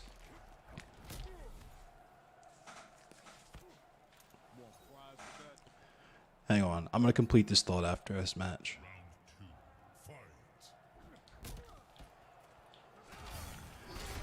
None of the civil rights figures that I talked about who were assassinated by the government were assassinated specifically by federal agents. They all were hired. In Martin Luther King Jr.'s case, it was literally just some fucking guy with the Memphis PD.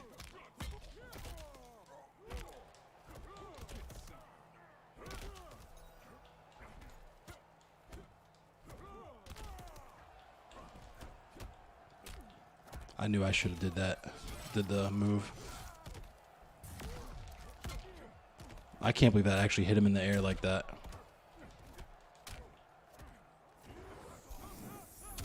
Good round. You see what I mean? Oh, I'm going to get into it. If you already see what I mean, I'm glad, because I'm about to crystallize that shit for you. So one of the jobs of COINTELPRO was to discredit leftists as crazy people.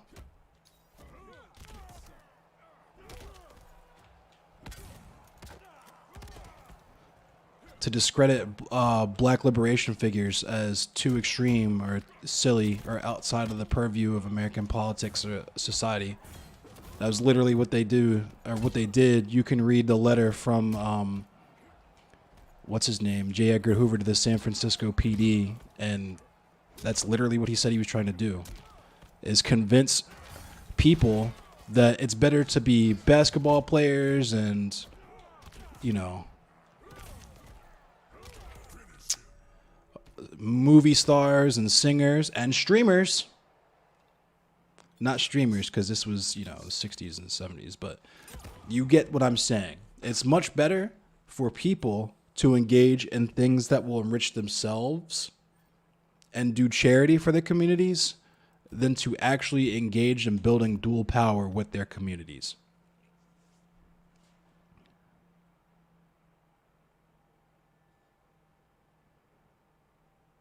If you go to my Streamlabs, you can tip me as well. If you go to endlesscemetery.com, PayPal is on there. And this is another thing. Like, I go out of my way to make my content free, and it's really fucking difficult to give me money for this shit, because as much as I would love to do this for free, or not for free, but do streaming for a living, what I talk about is not viable. And the reaction that mainstream Twitch politics has had with me and others like me is a classic example of this. Matter of fact, I'm going to open a window because it's getting warm in here.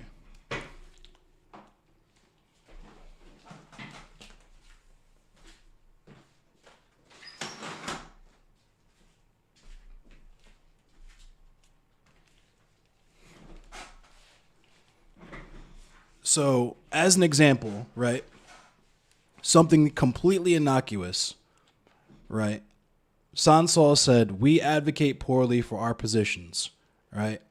And I'm sure he just thinks that, yeah, it didn't make sense to me. It didn't make sense to my audience. We're all just having a good laugh about it. So clearly they're bad locutors, right?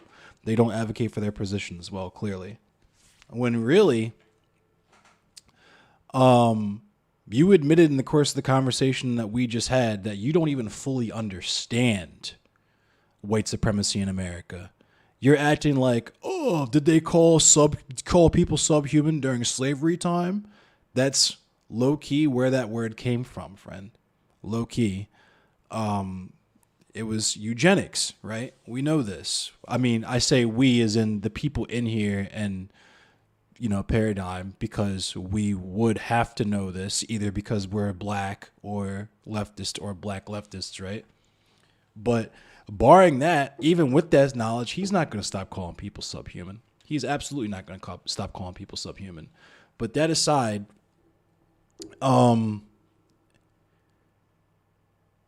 his position is they didn't adequately describe their position to me, therefore they're bad at describing their positions. Not having the self-examination to understand, I have been primed to go out of my way not to understand these positions. When I hear black liberation, I sigh, roll my eyes. Oh, here we go. When I hear abolish the police, I sigh because it's going to be some tanky, because he spends all of his fucking time quote tweeting dummies on Twitter instead of having these actual conversations, instead of reading the literature. He doesn't even have to read the books. Just watch some fucking YouTube videos on the topic. right? So that's the insidious part on an individual level, right? On the grifter vibes is the implication behind that is they don't know how to advocate for their own positions, but I do. I am a better advocate for black people than these individual black people here. I am smarter and a more effective activist than these individual black people on the topic of how we treat black people. Therefore, you should listen to me instead of them, right? That's the implication. Where the agent part comes into play is you have people like me, like Bink, who are heavily involved in our communities, who are very well versed in black liberation, right? Have read things like Revolutionary Suicide, Black Skin, White Masks, The Wretched of the Earth, Medical Apartheid, right? Have reviewed these types of literature. It's heavy into infantilization, yes, on an individual level, but on COINTELPRO time, you're literally discrediting activists and drawing them toward the bullshit that you admitted is just pure content. It's not supposed to be actual activism and all these things. Just go back and listen to the conversation. They'll tell you. They only give a fuck about the things that they talk about insofar as it will give them some content, right? They have what I like to call BuzzFeed politics. Their politics are summed up by two words: be nice, right? Just be nice. You don't have to fucking be extremely well versed in white supremacy or transphobia or fucking stop using specific language or treating people in a specific way. You just have to be nice, right? Just say trans rights every now and again, or, you know, do fundraisers or mutual aid for whatever, right?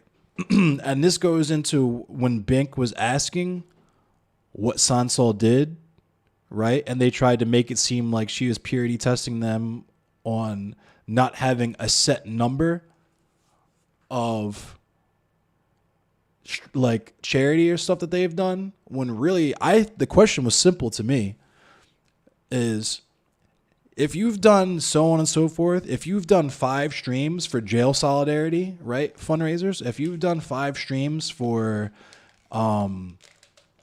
you know, it's the same with Voss shit, right? If you've done all these streams for a marginalized community, right, where you've done all these fundraisers, raised all this money, raised all this awareness, and awareness is meaningless at the end of the day. It gets into allyship. Frackle and I have had conversations about quote-unquote allies, and this is a prime example of why that's bullshit.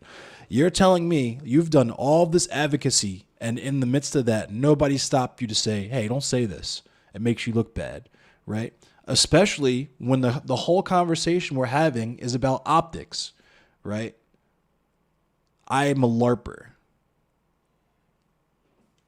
You just want to tone police me because I called you out and you're mad about it because you have no rebuttal for that, right?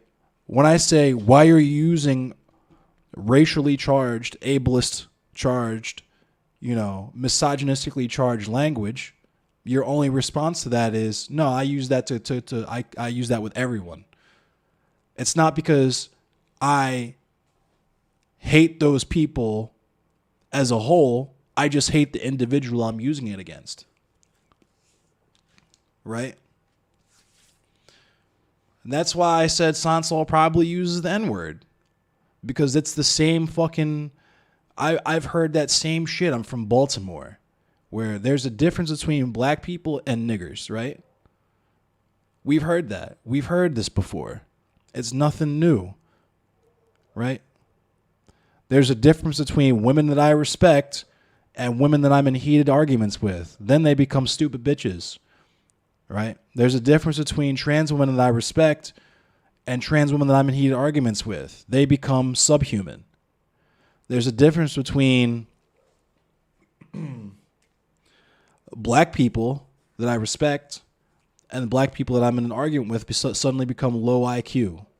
right? It doesn't fucking matter that the language was invented for a specific purpose and is charged with that purpose, right? Just like what Sansal said himself, racism isn't as bad as it was, right? It's the same excuse we use for words like stupid or idiot or moron, even though we know the R word is wrong, right? I've taken just calling people silly. You can get me emotionally charged sometimes and I'll call you stupid or dumb or whatever. But when I'm trying to be PC, politically correct, whatever, which is really just polite and not a raging piece of shit, I just call people silly. And that's what's sus to me too, is like, why do you need to insult people? Why? For me, I would. Silly and goofy are good words. Yeah, those are the main words I use, silly and goofy. Touching grass is LARPing. Real activism is Twitter ratios. I mean, that's low-key how they feel. I am a LARPer because I talk about how I raised almost $1,000 for Food Not Bombs 2 weeks ago. When the biggest streamers, who were supposed to be the big name streamers to bring all the people in to dono, didn't even fucking turn their cameras on for the stream, right? I had fucking Xander Hall contribute to my mutual aid stream. Xander Hall. Fucking Xander Hall. You guys genuinely think that I fucking just call everyone that I disagree with racist and fucking shun them and call them a Nazi? Like, you're just mad, dude. You're just fucking mad. Goofy is like a hilarious word too. Just calling stuff goofy, that shit's hilarious. It's a Baltimore vibe. Just shit's just goofy. You're goofy. It's a Chicago vibe. It's a Baltimore vibe. Just call shit goofy.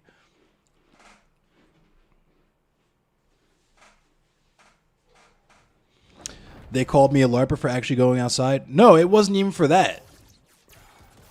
Rhizome came into the call and off top called me a LARPer, having no idea what I do or what my content is about, just because he didn't like the language that I use on Twitter.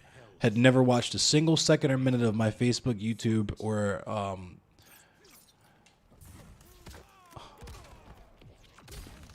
Twitch streams, because he doesn't care.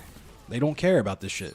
It's all about posturing. I'm gonna call this dude a LARPer, and there's no defense against that.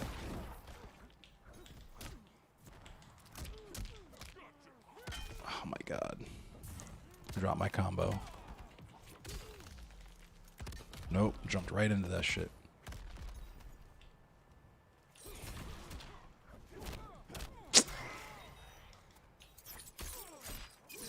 That's a low.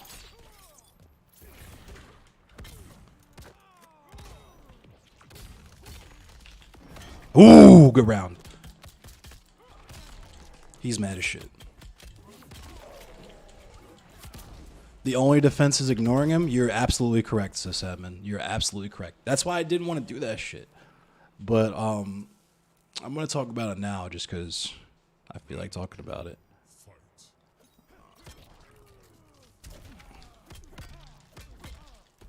I can't believe I dropped that combo.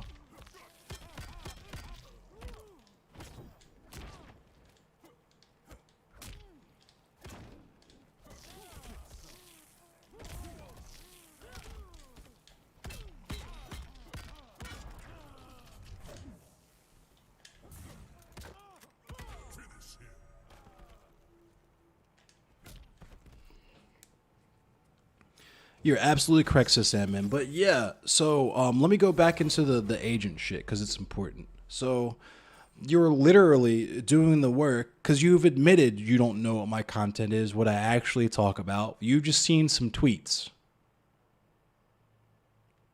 You disagree with most of these people politically, but listen to all of them. See, that's the thing. I don't. Like I said, I'm much older than I look, and I've been involved with online politics for much longer than a lot of these people.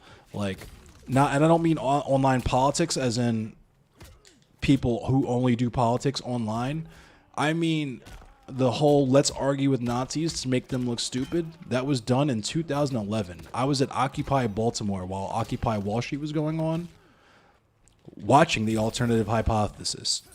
The same dude now who is one of the main streamers on cozy.tv, right? Where Destiny ended up. And that's what I'm saying. Nothing they're presenting is new. I don't need to follow a CTV. I don't need to follow a Sansa. I don't need to follow any of these conservative types because I know what they're going to say already. I've heard it before. That's what conservatism is. The same shit over and over and over again. It's what you're trying to conserve. The same bullshit that we fucking have known as bullshit forever. Get grabbed. Nope. Now you're back in the corner. Get grabbed. Get grabbed. You're gonna eat all these command grabs, bud.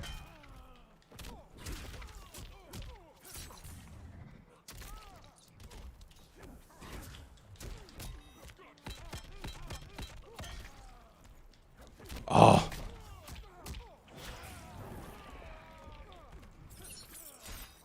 I knew that was a low. You just enjoy the drama. My girl likes Real Housewives. And that's the thing, is I don't fucking like drama, dude. This shit is so fucking corny to me and goofy to me in a way that I cannot even describe to you. If you watch all of my fucking content, out of the hours and hours and fucking months and days of all of my shit, you have not seen me talk about a single other fucking streamer. You have not seen me even, like, I don't even fucking go at stuff like Candace Owens because I just don't think it's valuable. It's low effort shit. Extremely low effort. Because it doesn't do, like I said, it doesn't do anything. Oh my god. I'm getting heated now. Fuck. Like it does nothing. I can sit here and call people fucking stupid for their takes all day, but then people are just gonna ask me what my takes are. And I don't need to fucking call people stupid to give you my take. I don't need to explain to you why Nazis are silly to explain to you why black liberation is good, right? I don't need to fucking shit on people who think that anarchism is silly and worthless and doesn't accomplish anything to show you the work that was done by Eddie Conway. None of them do anything of any actual value. They know this. They've admitted it. That's not what they're here for. They're here to get a bag from Twitch. For corralling other toxic white men onto their platforms.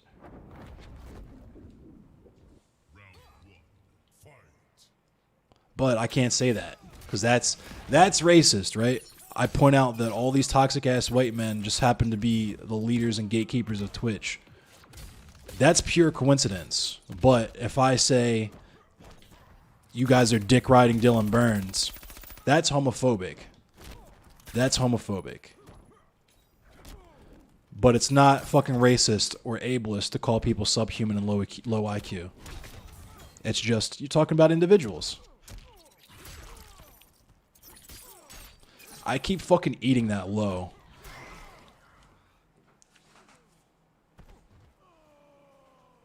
And like I said, if Rhizome or Sansol want to do mutual aid, I would do mutual aid with them, right? Like I said, I've done 2 mutual aid streams with Sansol, or excuse me, with Xander Hall now. I've done 2 mutual aid streams with Xander Hall now. That dude is one of the goofiest fucking people in the game. But I've done 2 mutual aid streams with him. Why? Because I care about doing shit with those people for the same reason that Sansol and them do, and Stardust and so on. Just for a completely different reason. Ellen Degenerate follows me. What's up, bro? Did you make a new account? Wait, I didn't even ban you. I just timed you out. How'd you make a new account?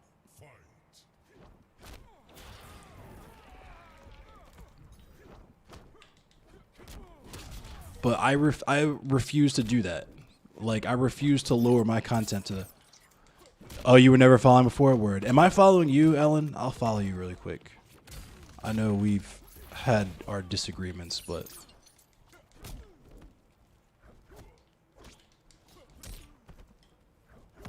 oof, let's get it.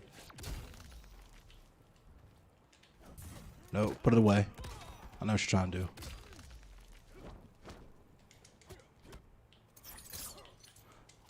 You haven't. Yeah, it's hard. It's really hard. Fuck. Good game. It's really hard to. I mean, really though, honestly, if the shit you're talking about is on point, then it doesn't matter how. Oh! Oh!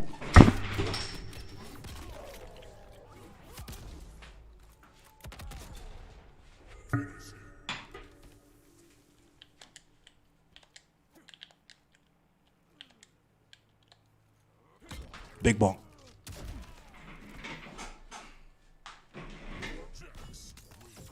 I just accidentally broke my fucking charge cable. Well, gotta buy a new USB cable now. But yeah, if your content is on point, it doesn't matter how the shit looks, bro. Like, I'm an old head, so I'm a little bit different. Like, I'm 30. Like I said, I'm 32. I've been doing this. You have all this stuff to stream. I stream maybe twice a month. LOL. I mean, yeah. When I first started doing this, I didn't stream very often. The pop-off casualty, yeah. Rest in peace. But, yeah, if the shit you talk about is on point, people are going to support you regardless. Just, you're going to do your taxes and buy UI on Etsy. Also have ideas to differentiate yourself from other creators. Fam, like, so, here's the thing. You can do Streamlabs and, like, get some UIs and stuff there. If you just want, like, I've been thinking about, because I do Photoshop and I do all that stuff. I did my own UI here. I'm thinking about, like, doing that for other streamers, especially other streamers who are aligned with me politically. But, barring that, pertinent to the conversation that we were just having, you can set yourself apart from the other people on the platform by actually being real and authentic and standing on the shit that you say you believe in and not engaging in goofy behavior. If you fuck with black liberation, then do black liberation shit. If you guess you're not gonna ask, haha, it's all good, sis admin. But if you fuck with leftism, just do leftism shit. Do mutual aid. Do not do the drama shit. The drama shit is what gets you clicks and views and stuff, but that's what everyone does, right? So, back to the agent conversation. When you do stuff like you fuck with minarchism. What little that I do know of minarchism, I think I can kind of get behind, because, like I said, I identify with anarchism, but my communism comes into play in terms of proletariat organization, right? And my perfect world would not really have, like, federal or state governments. Kind of hard for me not to do drama. Your entire clout comes from trolling. I feel that, Ellen, and I get it, but you know, it doesn't have to be like that. This is just me, and at the risk of people calling me another fucking messianic figure and shit on some COINTELPRO shit, I would like to genuinely try to change the atmosphere of Twitch politics from toxicity and trolling and dunks and clips and gotchas to actual conversations that are productive, which is why I do independent thoughts panels. I don't do hippy dippy shit anymore. Police. Nah, I want to abolish the police.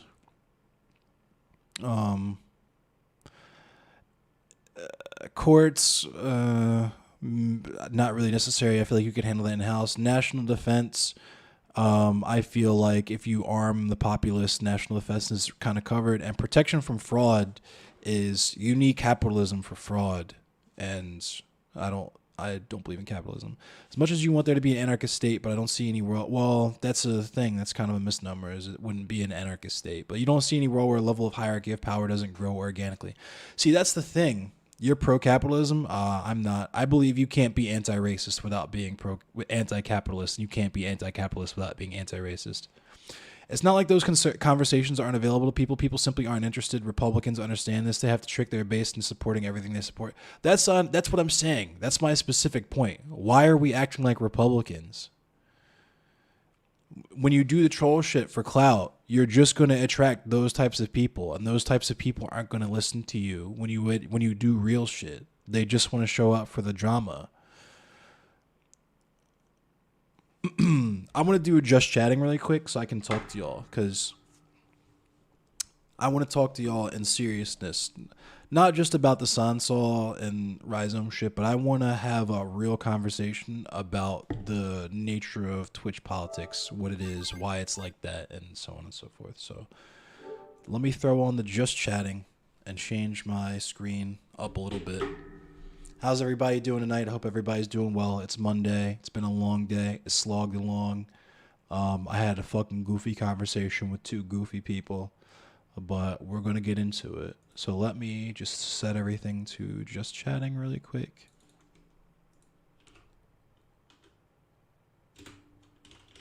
Because today was the biggest lesson for me. The biggest lesson for me when it comes to engaging with the drama shit.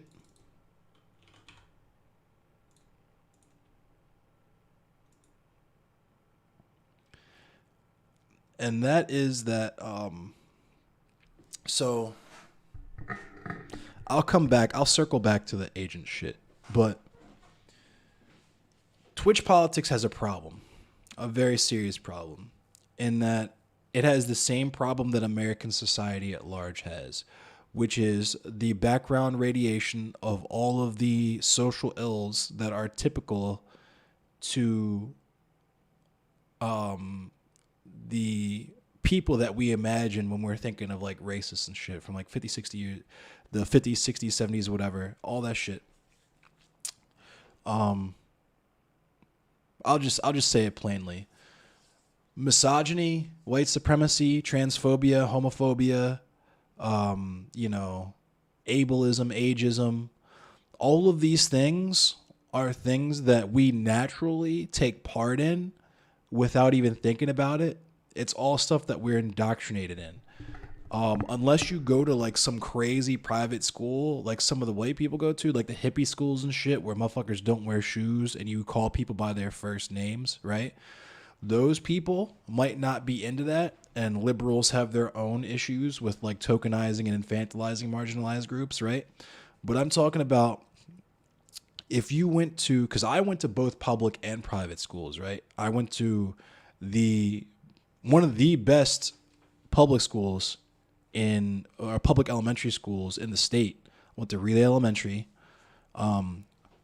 I'll just get into my school history really quick. I went to Relay Elementary, one of the best schools in the state for elementary school. I went to Arbutus Middle, which is kind of meh. Then, because I was fucking up in Arbutus Middle, because I wasn't being challenged, and my anarchist tendencies were forming to where I didn't want to kowtow to authority for the sake of authority. My parents put me in private school thinking that like smaller class sizes would mean that teachers had more capacity to pay attention specifically to me, which was a monkey's paw type thing because it was Catholic school and I was one of 3 black kids in the whole school. So they definitely paid more attention to me. Boy, did they pay more attention to me. So naturally, my mom got me the fuck out of there, and I went to a different Catholic school where Kawaizi Mfume's son went to Our Lady of Victory. And there was a lot more of a mix when it comes to the racial makeup of the student body there, because it was actually in the city. So graduated from there. At first, I went to Cardinal Gibbons, which doesn't exist anymore because the Archdiocese of Baltimore fucks the bag up, because anything involving the Catholic Church is just a way to finesse you out of your money. That's a different conversation. But my parents got tired of spending a shitload of money on a school that I was fucking up in. So they sent me back to public school, Lansdowne High School, one of the shittiest schools in the area. And liberals tokenized by showing an example of someone who succeeds despite the odds. Leftists tokenized by showing one person pretending they are representative of all the oppression those groups have ever incurred. I mean, I won't disagree with that, but I feel like the reason why leftists do that versus the reason why liberals do that are very different. Leftists don't tokenize. They show you, hey, this is the floor of human experience. We should probably raise this so no one ever has to fucking go through this, right? Whereas when liberals do that, they're saying this is the floor of human experience and it's not a big deal because if it's like this, it's probably your fault. You get what I'm saying? Bootstrap theory type shit. So like if I trot out the unhoused, mentally ill guy on the street fucking talking to himself, covered in his own shit, that's been in and out of jail and has had the fuck beaten out of him by police, and people step over him, don't talk to him and shit. Obviously, that doesn't represent every black person in America. The reason why I would trot that guy out is to say this situation is a situation that should never happen to anyone, period. You disagree with the liberal tokenization more because succeeding against a stacked deck doesn't confront the injustice for the deck being stacked in the first place. Exactly, Ellen Degenerate. Exactly. The reason why I do get upset when leftists tokenize that way, especially when it's people who are speaking on experience that's foreign to them. So like a Tim Wise, for example, right? This is a white man speaking on black issues and stuff. It's just not your lane, dude. It's really not. You're taking up space. A black person could be saying the same exact thing that you're saying, but because you're white people are more comfortable listening to you about it. So you profit off of it. And that in and of itself is appropriation, right? The same way you have Sansol, who advertises himself as a SOCDEM, has all this shit about how we need to have the politics of positivity, right? Says he does fundraisers, does mutual aid, all this shit. And yet he's calling Keffels subhuman. He's telling me that I rape children, right? You can't imagine giving a lecture on something from another culture? Oh, ask Sansol about that because he's the expert on black liberation, clearly. That's why he has the wherewithal to say that me and Bink advocate for our positions poorly because he knows better, right? And this is why he says we weaponize our marginalized status. Because when we say things like, hey, you're speaking out of your depth, you're speaking on things that you haven't experienced, and we've just demonstrated in this conversation, you haven't even read the proper literature to even become tangentially aware of it, right? That's us virtue signaling and using the fact that we're black that we should automatically be listened to before him. Because that's the game that he plays, right?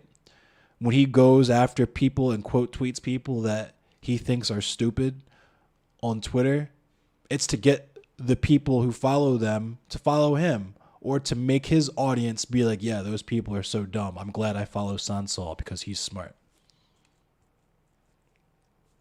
You think all of us talk about these issues poorly, to be honest? I mean, that's cool, but you literally just admitted that the only thing that you're on for is clout for trolling, so who gives a fuck what you think?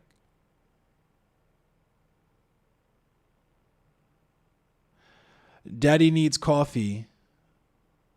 Hold on. I see Jeptan in here. The humidity it was already pretty stuffy in here. So I just opened the window and the breeze feels really nice. The humidity doesn't bother me so much. Jebtan asks, was it not weaponizing her identity when Bink justified her use of slurs against Rye on stream by saying, I'm black and I'm going to call other black people slurs all I want. I don't care. So I'll ask you this, Jebtan. Would it be weaponizing my identity right now if I said the word nigga and told you you weren't allowed to say the word nigga? Would that be weaponizing my identity to you, Jeptan? Answer carefully.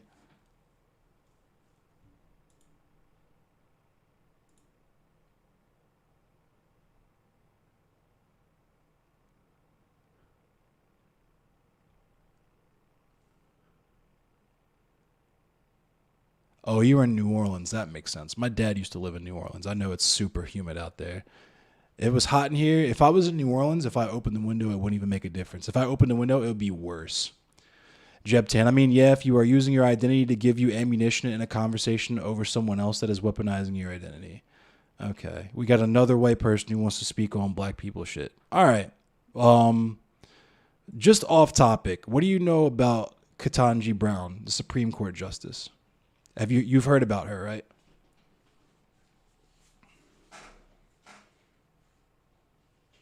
Jeb Tan is not black, and I know for a fact that he is not, because we were on a panel together. I can argue that I'm okay with weaponizing my identity, but that doesn't change what it is doing. It's not weaponizing an identity, but what do you know about the new Supreme Court Justice?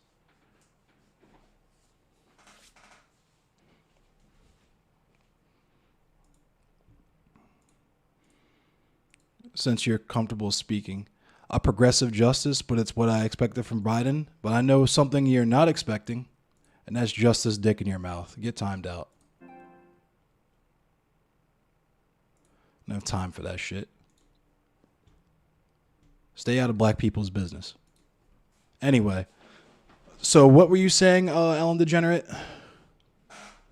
I'm sorry.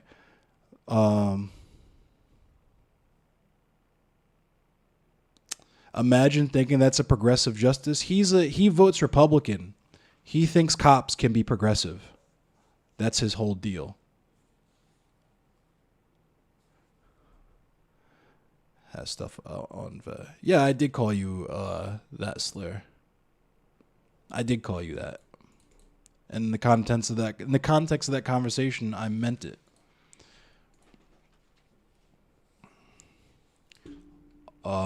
And no, I don't really want to hash stuff out on voice chat because I was talking about something and I don't want to get sidetracked. We can do that another time if you're really fucking horny for that content, but I genuinely don't care. And chill out before you get timed out again. Anyway.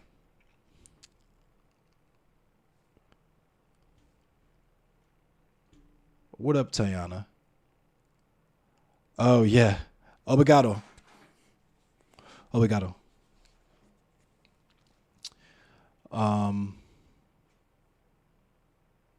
So let me start up from when Jeb Tam first came in here.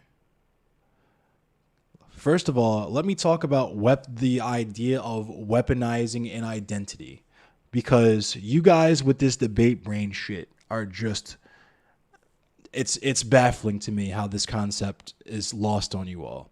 Certain shit that is said is not done for the sake of debate. Whether we're talking about, if I'm talking about black liberation and I'm talking about the Panther and I'm literally talking about history and things in historical context, that's not a fucking invitation for debate. That's number one. Second of all, if we are having a heated argument, not a debate, because we understand that this shit's not debate, it's literally just entertainment, and I call you a fucking dickhead, right?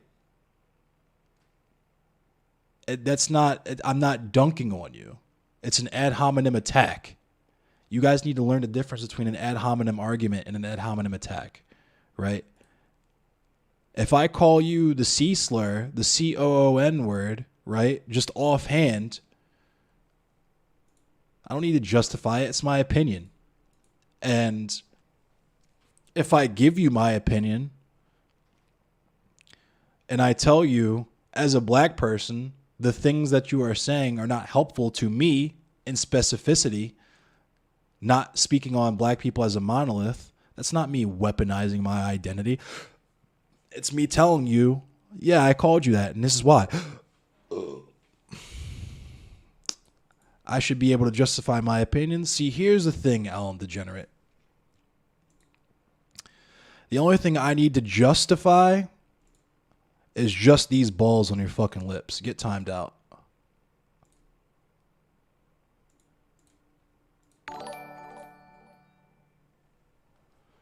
So anyway, I'm gonna get back into this. Yeah, he literally admitted he was a troll when he first came in here. I might ban him. I might fuck around and ban him. he's black, not Wakanda black, well kind of black. So I gotta respect at least part of him. So I didn't want to ban him right away. But anyway,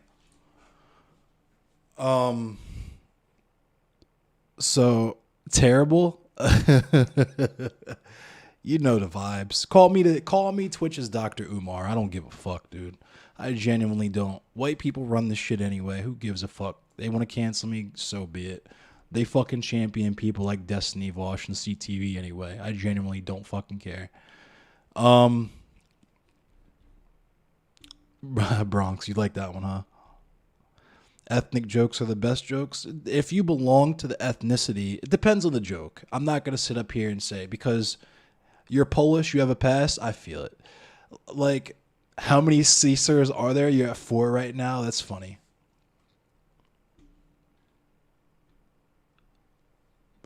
Anyway, so on the topic of weaponizing your status as a marginalized person, what they're literally talking about is being called racist. That's it. They're just mad that they got called racist because they said some racist shit, and they think because they do this shit with their right hand, when they're punching you in the fucking face with their left hand, it doesn't mean anything. And when you call out that they're punching you in the face with their left hand, they're like, don't you see all this stuff I'm doing with my right hand? God, I can't believe that you would act like I'm assaulting you. It's corny, it's tired, and it's typical. Like I said, there's plenty of people out there who talk about all day, plenty of white people who talk about how there's a difference between black people and N-words, right? I've heard all these arguments before, and I'm not going to go back and forth with you about them because you're not asking these questions in good faith. There's no answer that I could give you that will satisfy you. And you know this. Everyone here knows this. There's no such thing as weaponizing your identity. If we want to talk about people weaponizing their identity, why don't you talk to the fucking people in fucking Florida passing trans bills and all these things, right? Why don't you talk to fucking CTV who sits up there and says it's all pink on the inside, right? If we're weaponizing identities here, people have entire fucking brands built around being toxic. This is the silliest fucking conversation. I can't imagine having a sillier conversation. You've only ever been called racist to your face by crazy people, just people who hate me because I'm white, so you don't engage. Talk to Christians, they are a walking weaponized identity. Yeah, exactly. Constantly trashed veteran. Sheesh. Anyway, yeah, we have all kinds of people who weaponize their fucking identities on here, right? You have fucking Stardust, who is horny as fuck to call anybody who has remotely any challenge to her a misogynist, right? But it's cool because she farms drama content. She talks to Politically Provoked in Destiny. Like, I don't get it. It's literally, it's bad faith. These people are not arguing in good faith.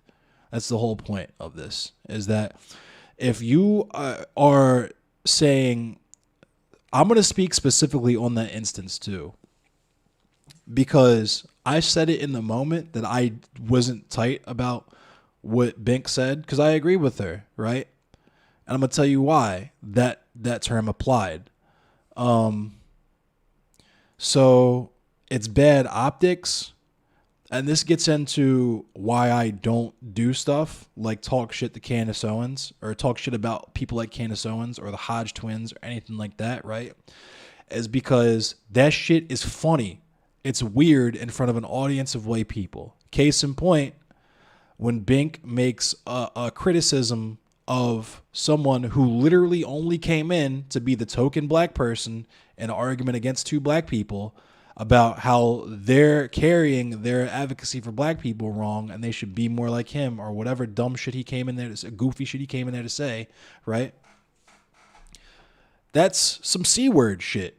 You literally got called by your white friend to argue against the other black people for you. What is that? What would you call that? Right? But since we did that in front of other white people, they have no clue how to digest that. So it becomes a thing where, why would you weaponize your identity to use a slur?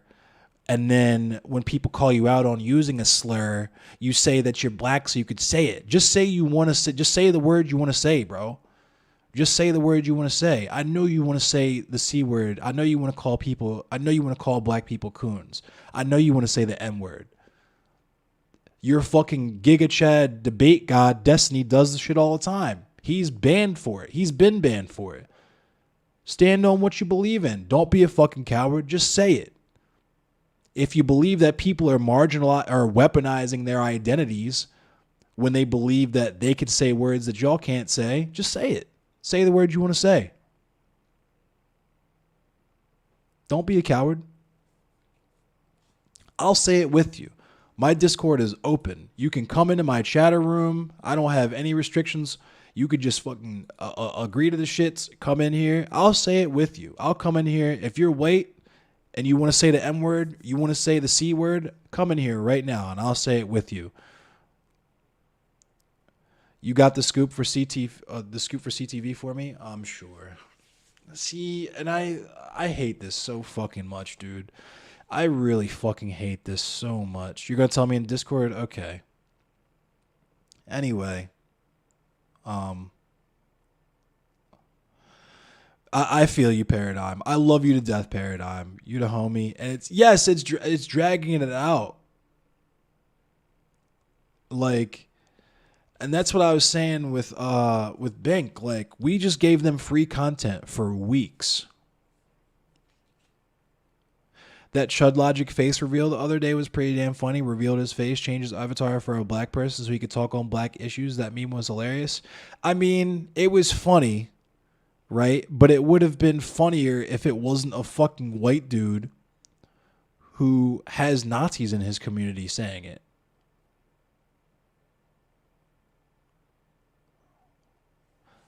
Bink, what's up? What's good, Bink? Do you want to join this so you can speak for yourself? Because there's motherfuckers coming in here saying you weaponized your identity when you called Rhizome a coon.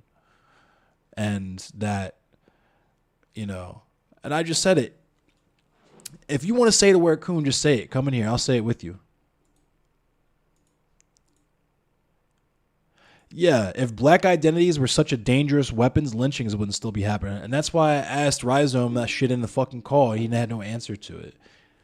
He's like, oh, anything could be a weapon. Cool. Are there weapons that are more effective than other weapons? Are there things that someone would use as a weapon? I could use a loaf of bread as a weapon if I wanted to. Does that mean it's actually going to fucking harm you when I hit you with it? No. So that means you're fucking goofy for pretending that me coming at you with a fucking loaf of bread in the bag, swinging it like this, would be the same as me pulling a Glock 17 out on you and putting it to your fucking temple, right? Because that's what white supremacy is. That's what we go through every day. You get followed by police in your car and you gotta fucking drive 10 to 2 and pucker up and hope to God this motherfucker doesn't deal with you like he deals with people like Samuel Celestin, like George Floyd, like Breonna Taylor. But then you fucking come on Twitch and pretend like you getting called a coon and then me saying I can say that because I'm black is me weaponizing my identity. You're a fucking goofy. You don't know how much you can contribute to what is a very thoughtful conversation, but you could say this. Our area was annihilated by IDA. It was the worst hit place, just awful, but for months that we had no contact with the outside world. I came to realize in the midst of the devastation that I didn't miss the negativity of the news at all. The world shrunk from the size of the planet to the size of the neighborhood. As terrible as things were, there was something nice about that. It just struck you as interesting that when politics and the news and all the noise of the world faded away, people cared so much more about the people next to them. Yes, that's COINTELPRO, bro. That's literally Frackle was just talking about that. There was effort to take the power out of the community and to destroy the community. It was less stressful being in the midst of the devastation. That's why the fucking Black Panthers had so much cohesion, is because everybody knew what time it was, right? Everybody knew what time it was. But now, since everybody's got fucking Obama phones and shit, we pretend like we give Sansal the ammo to say shit like racism isn't as bad now as it used to be. I'm in my Discord, Bink, if you want to join up.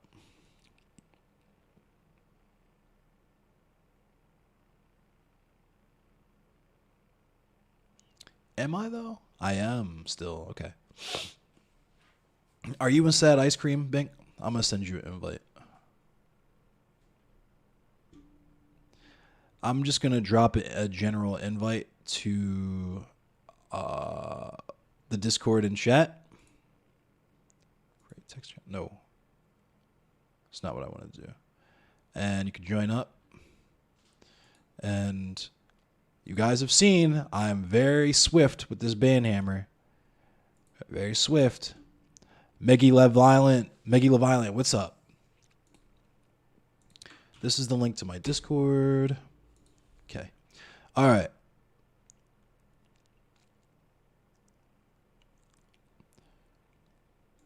Desperate situations, strip bare all the. It was so weird seeing you say yes, daddy. That was weird.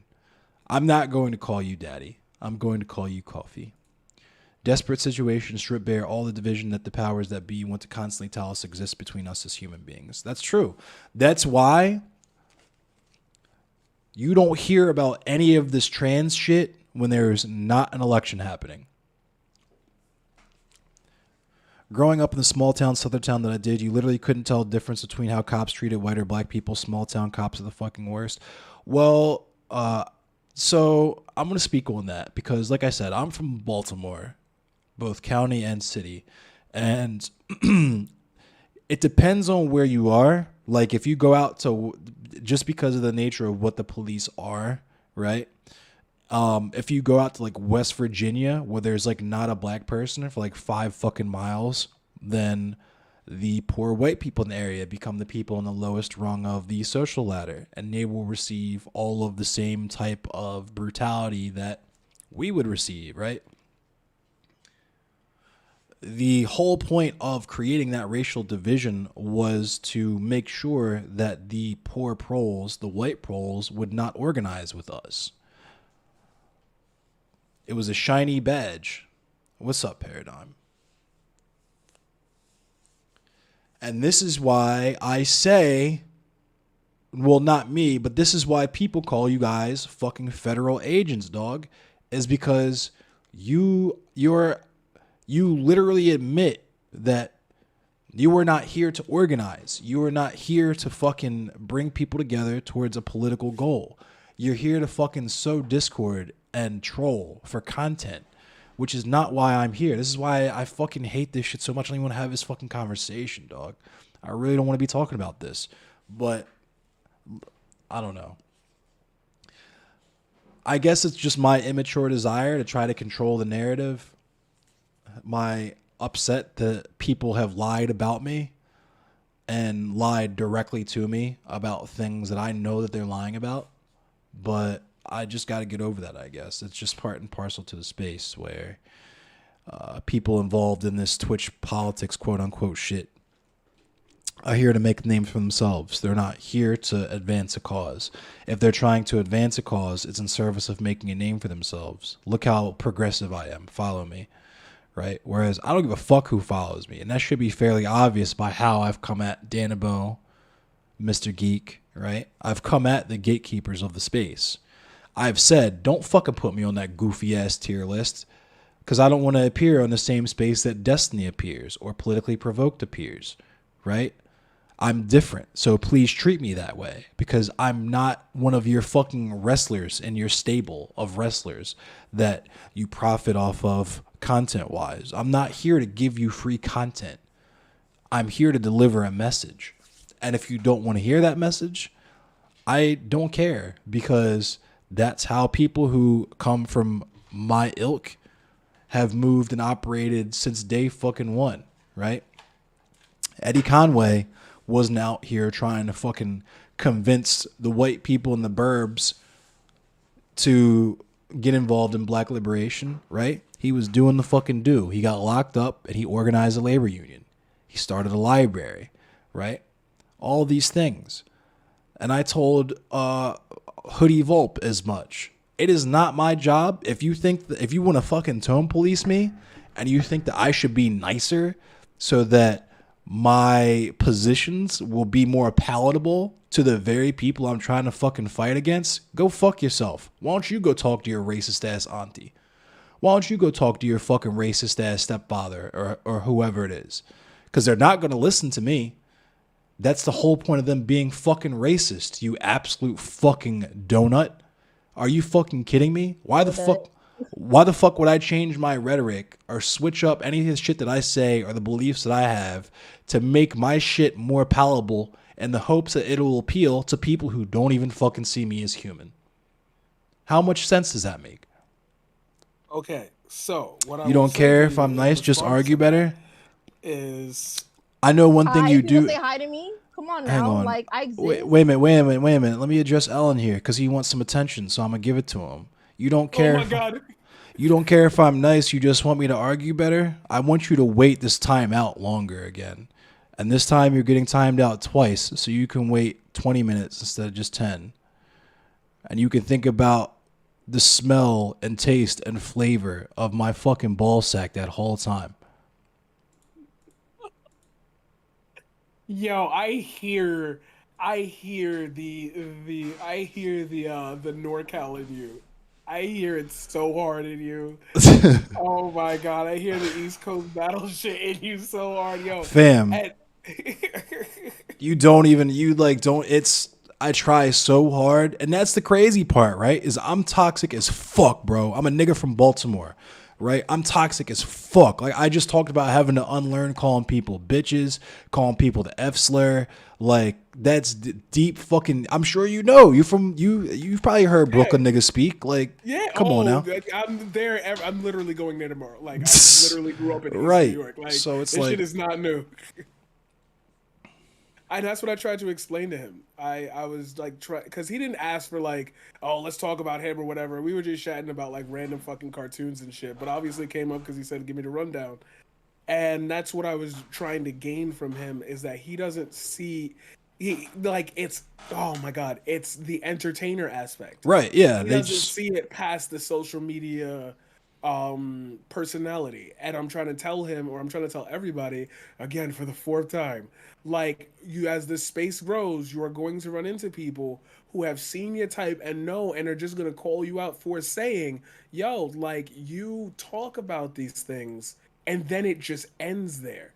You don't look for the advocacy. You don't hope for the advocacy. You're glad if it happens, but that's not the product of why you're here. And if that's the case, can you at least take some of these situations that you talk about and not make it a discourse or a ragging conversation about dumb shit? Because what ends up happening is y'all get lost within the drama and the TV show element of it, and people forget that there's real people behind what you're saying. So some people are not going to take your jokes or take your position or take your, like, look at the world as, okay, I'm gonna put you in that, I'm gonna come into your space and I'm gonna tell you to your face, yo, if you're gonna talk about this, can you do it with at least some sincerity? Like, if you're gonna have a conversation with somebody, can you not be playing video games while you're doing it? Right. If you come into somebody else's house. Go a little bit, I'm sorry, can we man. go a little bit step forward with it? No, it's all good.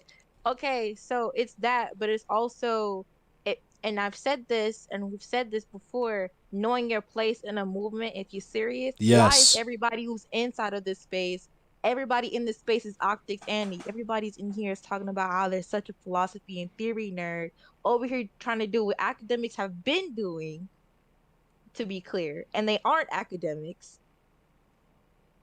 Right. And instead of them actually talk about organizing IRL, which is more important than trying to get academic language, they're sitting here on moral high horses on if who's more moral are obligated to say the N-word or not. Right. Like, well, they admitted that they don't give us, like, they don't care about actual organizing and advancement of a political goal. They're just here for content. They're fucking MSNBC, great value MSNBC. Like, nothing about them is new or different. I keep saying this. Like, us, you said it. You're fucking 19 years old and you still put in work. Paradigm 18, I'm sorry. Paradigm puts in work. Like, and really at the end of the day, the only thing that we have to do is stay black and die. Those are the only two things we have to fucking do, right?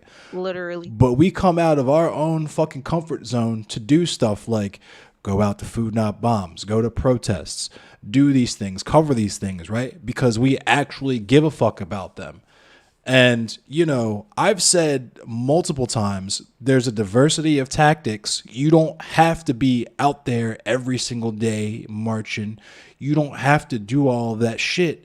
But if you're going to speak on these topics, treat that shit with the respect that it deserves. And Can I don't sit touch up on there. that? Go for it. Can I touch on that? And I'm explain. Let me explain it for the girls, because the girls don't understand. All right, listen. Somebody clip this, because Ronzo could suck my dick. I sat there and called you a coon, COON. All right, I said that because if you're gonna sit here at the end of the call, because I knew how you work and how you function, people like you, and I said what I said. You're You gonna said what you sit said. here and tell me that, oh, my existence is black people existence is advocacy and it's political. Yes, nigga, it's political. It literally if I was is. to sat here and braid my natural hair in public, bitch, that's fucking that's fucking political. The fuck Right. is you talking about? There was a whole natural and black power movement based off the premise of that. So you can suck my left nut and my right tit the way you over here disrespecting our ancestors, the I way you mean, acting and talking about Black history. he And then literally. B, people still alive right now talking about, oh well, our life is advocacy. Nigga, if you won't shut your bitch ass up talking about that stupid ass shit, that's that coonery shit right there. You want to suck off a white boy, and this is the thing. I never came after Sansa for being white. Let's be clear. Neither did I I. never That's came the after this crazy man part. for being white. But you're gonna sit here and come into this call, right? Because notice how many times I muted during that conversation. Notice how many times I muted on that conversation. So if Sansa went to sit here and say he was being double teamed, he a liar. To be clear. Yeah, I don't. That was the part that got me a little weird. Is like I'm pretty sure I made it clear from the very beginning. Like I am not here to add. He my knew what it opinion to was. this. Yeah, he knew what it No, was. I'm literally mean when Endless came in. Because when Endless came in, I muted. Oh I yeah. deafened the whole entire time. Yeah. I was gonna mute too. So like for me, it's really wild for me the way these niggas be acting, because just like, bro, you're lying. Even And you know beyond you're that, lying. we know exactly why Rhizome was there and how he ended up there. Sansal was like, "Hey, I need a black person to speak on this," and you know, No, but like, since you like if they like Oh my jerking off God. Destiny so much, then why the fuck you ain't Canvas, bitch? and Really? let's talk about that because I'm really mad at myself for letting Rhizome stunlock me there. Because the whole point of that conversation was to say that Destiny is definitely fucking racist for saying the N-word, and I asked if there was any instance where a white person could say the N-word and it not be racist. And his example was to come back and say, yeah, if a white person was, you know, raised, basically if a white person is from the hood with other black people, they could say it and not be racist, which is bullshit, first of all, because I know some white people from the hood and they know that the N-word is racist and they don't say it because it's not respectful. Second of all, Exactly. you can't fucking, I don't believe for a second that fucking Destiny is from the hood. Not for a split fucking second. If he from the He hood, knows he would wasn't have raised got like his that. ass beat off. Right. He knows he wasn't raised like that. He knows he wasn't fucking raised like that. And it gets into what Joe Lewis was saying. Shout out to Joe Lewis because they really did not deal with him. He's exemplar of why they will do the kind of shit that they do and then wonder why we don't fuck with them and then call us racist for not wanting to deal with their white ass platforms, right? Is that the space is a fucking white supremacy, toxic white male engine, right? The current and former champion are both toxic white men. We exist in America in a culture of white supremacy. And the internet, for better or worse, is usually that distilled to its core, right? So you go on fucking Modern Warfare 2 lobby. What do people love to call you? As soon as you come in there, I literally just finished a fucking game of Mortal Kombat 11 where one of the first people I faced on there was named Black's Niggs when they were playing as Jax Briggs, right? Jesus. And we're gonna sit here and pretend like we're in a post-racial bubble because it's Twitch politics, right? It's foolishness. It's silly. Yeah, I mean, That's what I was explaining to him, us to CTV, is that the experiences that people go through will be more personal when you're more attached to it. And for some people, they're going to read that underlying concept because even if you don't see it, it exists in somebody's mind that way, and that is the way it is perpetrated throughout, like, all time. Is that we make these nonchalant things and they embolden people to speak on them, and it gets closer and closer to the line, and then somebody crosses the line and we're like, ah, that's too far. But it's And like, they're being edgy. And they're right. being edgy. Exactly. Like if I had a homeboy that we all knew was a fucking rapist, right? And I just referred to women as bitches left and right, left and right, left and right. But then I say, no, not all women are bitches, just the ones that I disagree with. That would be sus. No matter what advocacy I did on the side, it would be fucking sus. And yet, when we have a conversation about, dog, you brought politically provoked here, fucking Big Papa Fascist credits you for giving him clout in the fucking scene. You literally admitted that the only reason you say this word is because of Destiny, a guy who says the fucking N-word and is currently streaming on the same platform as a guy that I watched present race science in 2011, right? You're saying the word subhuman, and I'm supposed to believe, nah, I don't think that all black people are subhuman. I don't think all people, all trans people, whatever, are subhuman. Just the individual ones that I'm arguing with because you said so. Literally, Yeah, that's like, it. Like for me, and this is look, listen. As much as I may dislike Sanso, Pizza cutters, all edge, no point. That's what I'm saying. Like I can't even, I can't even say I dislike Sansol. I don't fucking know Sansol. I've never met Sansol. I don't even know if that's a real person. Just like with CTV, for all I know, he could be completely fucking different off camera and not on Twitter or whatever. And that's how these niggas be moving mad weird, bro. Like I don't, like I said, yeah, there it is. Yeah, and like for me, it's just like, bro, like and that's the thing, like you kept seeing how I kept bringing it up, like, but like, bitch, I don't give a fuck if we talk dog, shit on Twitter. I wanted to But, reach, like, I'm not even you gonna lie like, though, I wanted to reach through the phone when he called you a stupid bitch. That sent me, that took me to a completely, that took me to a completely fucking different place, dog. That, and I'm sure you could tell that took me somewhere completely different. yeah, like I didn't like the whole, well, you getting your rights by proxy of my advocacy is sad. That shit Like was I goofy didn't too. Like that if you, like like this is the thing for me, right? And I said this before. Shit like that shouldn't be okay. But right, because you edgy, it's acceptable. You right, call, like, him calling out my mental health and everything, that wasn't okay. Because as it I wasn't said, even necessary. if I would have talked shit about his girlfriend, then it would have been a problem. Because I can talk shit all day. The good thing Real about talk. that was that his chat acknowledged that was a problem.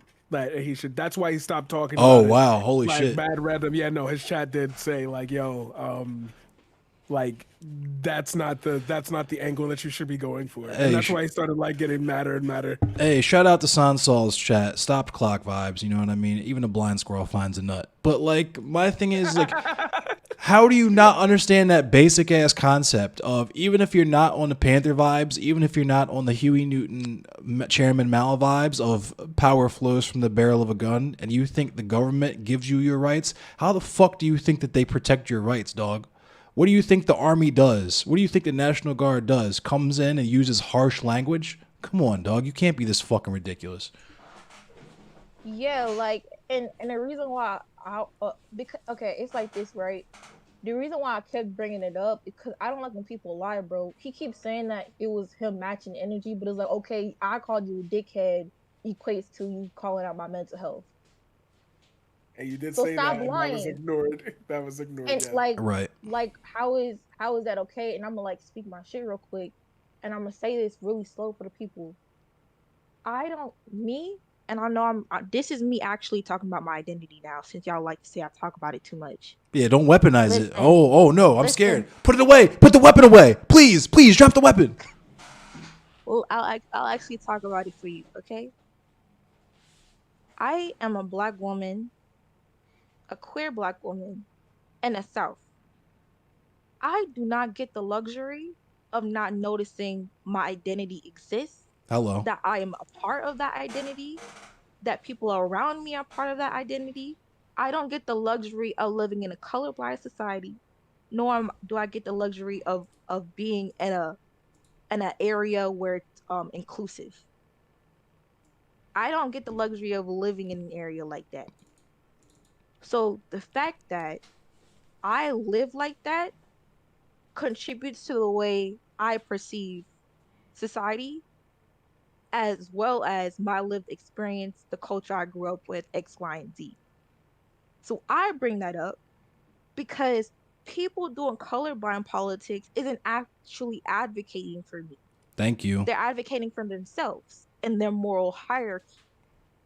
Real talk. They're virtue So signaling.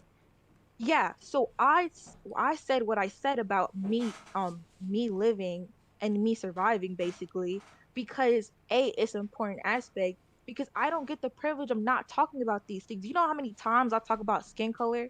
I've been talking about skin color since kindergarten because it's in my face like that. I thought my mom was white because she's light skinned. People used to call me monkey and fucking Black Santa Talk in about it. elementary school. I don't get the privilege of not talking about these things. I have little brothers who are going to grow up in the same neighborhood as me, and my school is underfunded. A school, like a I room, feel you, literally Freckle. collapsed, while around the corner there's a predominantly white neighborhood who gets all the funding in the world. We barely got up to date textbooks over there. So I don't want to hear, oh, well, you're weaponizing your identity. Because, okay, bitch, I weaponized my identity and I said what I said. Right. I said what I said. Oh, you weaponized your identity. Tell me what I said wasn't true. Because I don't like this debate, bro, logic. Because Paradigm, you notice how that shit got on my nerves. We're just like, oh, well, sure. Nigga, it's history. That's facts. That's not no Right. sure. How That's the fuck historical census. that shit was crazy as hell to me. Like, were they calling people subhuman in slavery time? Nigga, yes. That's where it came from. What the fuck is you talking about? This shit would have me tight. No, but literally, And, though. and that's why I wanted y'all to have that conversation, because now I can sit there and say, if we want to both sides this shit, now you can hear what like the missing gaps in this conversation Right. are, and now like, and that's why when I appreciate people who are saying I was moderating well. You were. I don't drive conversations that we do that superfluous shit. There's just background fucking knowledge that a lot of people are gonna have that you won't, and it's gonna they're gonna look at you because it's like, how do you not know this if this is your field? Right. And they feel skeptical that like you have this big ass audience, 500-600 people, 1,000, 20,000 people, and you're sitting here, you'll bring it up for 5 minutes, and then that's it. Right. And you become a millionaire on Twitch from that. Like, okay, so now can I at least see you once in a while? Like, okay, we're donating to Ukraine. Can we get like, if we think Breonna Taylor's thing was fucked up, can we get a link for that? Can we just keep it there? Can we keep it down to the Hello. little bottom? Here are all the causes that you should donate to. And top of the hour, Right. every hour, when I run my ad, I point down to there and say, if you don't feel like donating to me right now, please do me a favor and donate to these things. If you can't build that, then we have a problem, because then why are you the de facto go-to voice for these issues where people come to hear your takes, to people here to hear you? But the thing is, they're not trying to. But the thing is, they're not trying to hear that though. That's why I was getting so tight. Is because they were arguing in bad faith the entire fucking time, literally throughout. Because their brand is literally built on I'm correct about everything. Listen to me, because nothing I ever say is wrong, right? So when we say shit like, "Why the fuck are you speaking on black issues when you can't even put in the bare minimum work?" Right? And then your response to that is, why are you weaponizing your identity? Because it doesn't jive with your own Kool-Aid that you've drank, right? Just like with that question that I asked fucking Rhizome, where I was like, yo, what situations is it acceptable for white people to say the N-word? He said, if there's a white person from the hood. I asked him, So that means if a white person came up to you and said, "What's up, my nigga?" you wouldn't duff him in his shit immediately. You would just be Oh, like, "Wait a let minute, me I need to ask him if he's from the hood." let me tap on that real quick. Look, listen. What's aggravating to me is when I bring up historical context or I bring up something and then all Nothing of a was from sudden that that shit get glossed controversial, over. Let me Gary. explain something to you, child, because people need to listen. All Hang right, on, people split need to second. hear. Let me address controversial Gary real quick, and I'm gonna let you go. Controversial, Controversial. Gary. That wasn't the conversation. What we gained from it, what I was looking for from it, I got. This man called Bink a stupid bitch in front of everyone and was talking shit about her fucking mental health in front of everyone to the point where his own chat was like, "Hey, bro, you wilding right now." I got exactly what I was looking for, and they got exactly what they were looking for because the conversation on either side was never about. I had no delusions about me coming in there and educating Sansol on anything, and he wasn't there to learn anything. He was there to get clips, get content, so he can drama farm on his fucking piece of shit channel for the next 2 or 3 days. Right? That's all he wanted. He said as much. They both admitted that this is Twitch politics, bro. Nobody here is serious. Okay, I am. Now what? And it's not that I do more than everyone else. It's not that I'm a messianic figure. It's that, and this is the point I wanted to get across that I didn't, is that the things that you say that you're doing, you're not even really doing well. It's not giving what it's supposed to give. If you say you're just True. up here making funny political content and you're fucking doing this shit for the cause of, even superficially, for the cause of, let's say, anti-police brutality, stop fucking calling black people subhuman. Stop calling people subhuman in general. It's very basic ask, right? Because you're so married to the fucking game in terms of being dust like Daddy Destiny, right? You can't. But I'm sorry, Ben. Go ahead. Okay, I just want to say this because a lot of the Correct, times Frackle. during that debate, especially with Sanso, I was like nitpicking, and I'll be honest that I was nitpicking, but it's just because because I did research for self-defense in particular and how like the civil rights movement functioned. That's why I'm and Black Power, why I'm very critical of what he was talking about, because it felt like generalizations of what he didn't know about. Like he was making generations about things he didn't understand, like the importance of like the Black Panther Party. Like it was wild to me that he didn't understand the importance of it and then downplay its impact on Black Whoa. culture. Wait, Like how talking can about the Black you Panther Party? What do you do that? Was that in our conversation just now or? no, it was when you wasn't here. Like it was just Uh, wild. It was wild to me. Like we literally owe that was everything to the Black Panther Party. yeah, and like for me, it's a thing where I was, as I said, I was nitpicking, but I was nitpicking, in my opinion, for a point. The point is that there's a lot of people where it's the optics don't look good, so I'm gonna just discount the movement.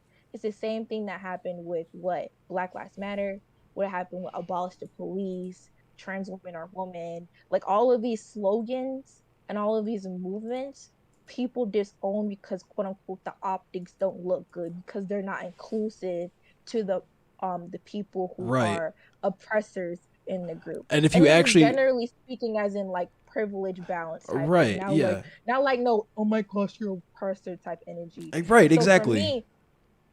me, when I was calling out, okay, you know, arming trans women is justified, and he has to like say that I and this is one of the parts of the debate that actually aggravated me.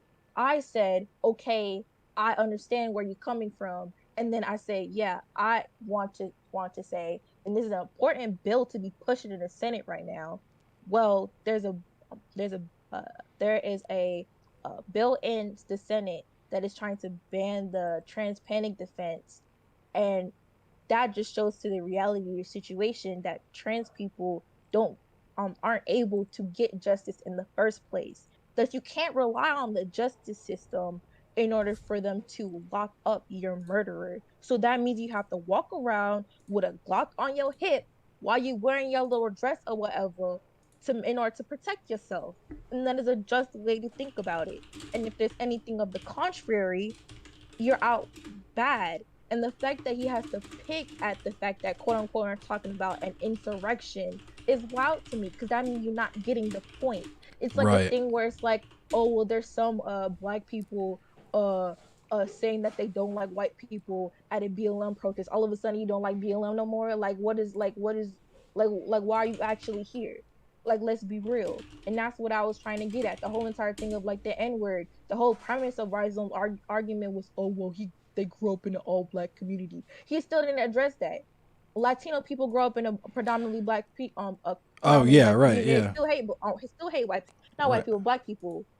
Their parents will still be like, don't date black people though. I Don't date a know, black man. like I said, So like that, and that was the energy. way over the line when he was like, you don't know poor black people or anything like that. And I was like, dog, I'm literally from fucking Baltimore. I know people I went to high school. There's a dude right fucking now. That I'm beefing with low key, that we went to high school together. And I said, because he's got a black wife and got black kids, that he's a real loose with his mouth talking about black people, fucking around saying the N word and shit. And I said, hey, watch your fucking mouth, okay? I don't give a fuck that you got all this shit going on in your personal life. I can see that. Watch your fucking mouth. And it became a thing because that's how white people operate. Like I said, even if that person grew up in the hood and they think that they could say it because the other black people around them let them say it, they come from a long ass generation of white people and they know what the fuck that word means and where it came from. Entitlement. They feel entitled to the Right. word. Like, look, listen. If my and yes, I'm tokenizing for this point. If my Latino friend that I grew up with since 6th grade can tell me she in a predominantly black neighborhood can tell me no to me putting cornrows in her hair because she said, oh my gosh, I know you guys go through discrimination. White people who grow up in a neighborhood could do the same damn thing. Okay. I hope I'm I'm sorry. not putting I Fade Runner said, on blast here, but Fade Runner, my mod, one of my best fucking friends, if not my best fucking friend, my coworker, my comrade, back like 10, 15 years ago when we first started really hanging out outside of school and shit, you know, me and the other boys, we used to say the M word. He would say the M word with us, and it was funny because he was our white friend. But we didn't even say anything to him. Straight up and down. We were still geeking, and he pulled up to us like, hey, yo, you know what? I'm white. I shouldn't be saying this word. I'm gonna stop saying it because it's disrespectful. yeah, it's growing Flat the up fuck type out. shit, bro. Fade Runner is a Like, G. come on Like now. Fade Runner is a real one. I hope everybody follow Fade Runner. He doesn't really do a whole lot of political shit, but if you like video games, if you like Madden, that man knows football like no other. That man will rap with you about football till your ass goes to sleep. Yeah, fade is a mood. I'll go back like that. I do Yeah. have to go to sleep. I'm sorry. I have been up since 3, I feel 2, it. 1, 9. I've never streamed for 8 hours. Damn. Well, thanks, Paradigm. Love you, bro. I appreciate Of you course, doing yeah. everything. Hey, I'm here until I'm not. That's the best thing I can say. I feel it. Have a good night, guys. You do the same. Alright. But yeah, that shit was just crazy, and I knew they were gonna do that, yo. And it was mad funny that fucking apparently CTV was watching that shit, just horny as fuck. Like, Yeah, I just it's thank you, it's a thing Frackle. where Matter of fact, I'm gonna mod you, Frackle, because you put in way too much work in my chat to not be modded. I'm gonna mod you too, Bank. Let me see if I can mod all y'all. But what were you saying? I'm sorry. it's just a thing where I guess it's a part of the thing where like I'm still naive when it comes onto like social interactions in these type of situations. It's not even that you're naive. Um It's just that they present themselves in a certain way, right? And you and I, like, word is bond. That's how we were raised, right? As fuck all the black people shit, just like as people, right? When you say something, you stand on it, and you're supposed to mean what you say. So when someone says something and you think you're going to have a conversation with them, you think they're going to be engaging you in good faith and not going to lie to you, they're not going to lie on you, right?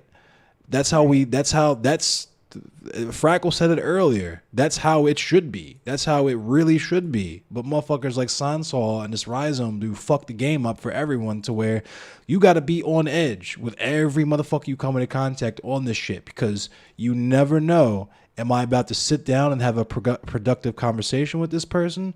Or are they about to call me fucking subhuman in front of like 50 people and all have a good geek for the next 3 days, right?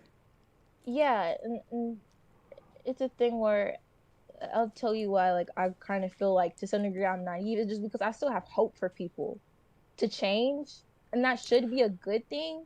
But it also is where a thing of where like it can actively get me hurt or be played as some type of way just because I'm that like quote unquote good faith. You feel me? And I feel like it's a thing where people don't understand the gravity of the situation. Like I keep on freaking saying, because I asked him straight up, are you willing to do introspection when it comes on to social and cultural shit?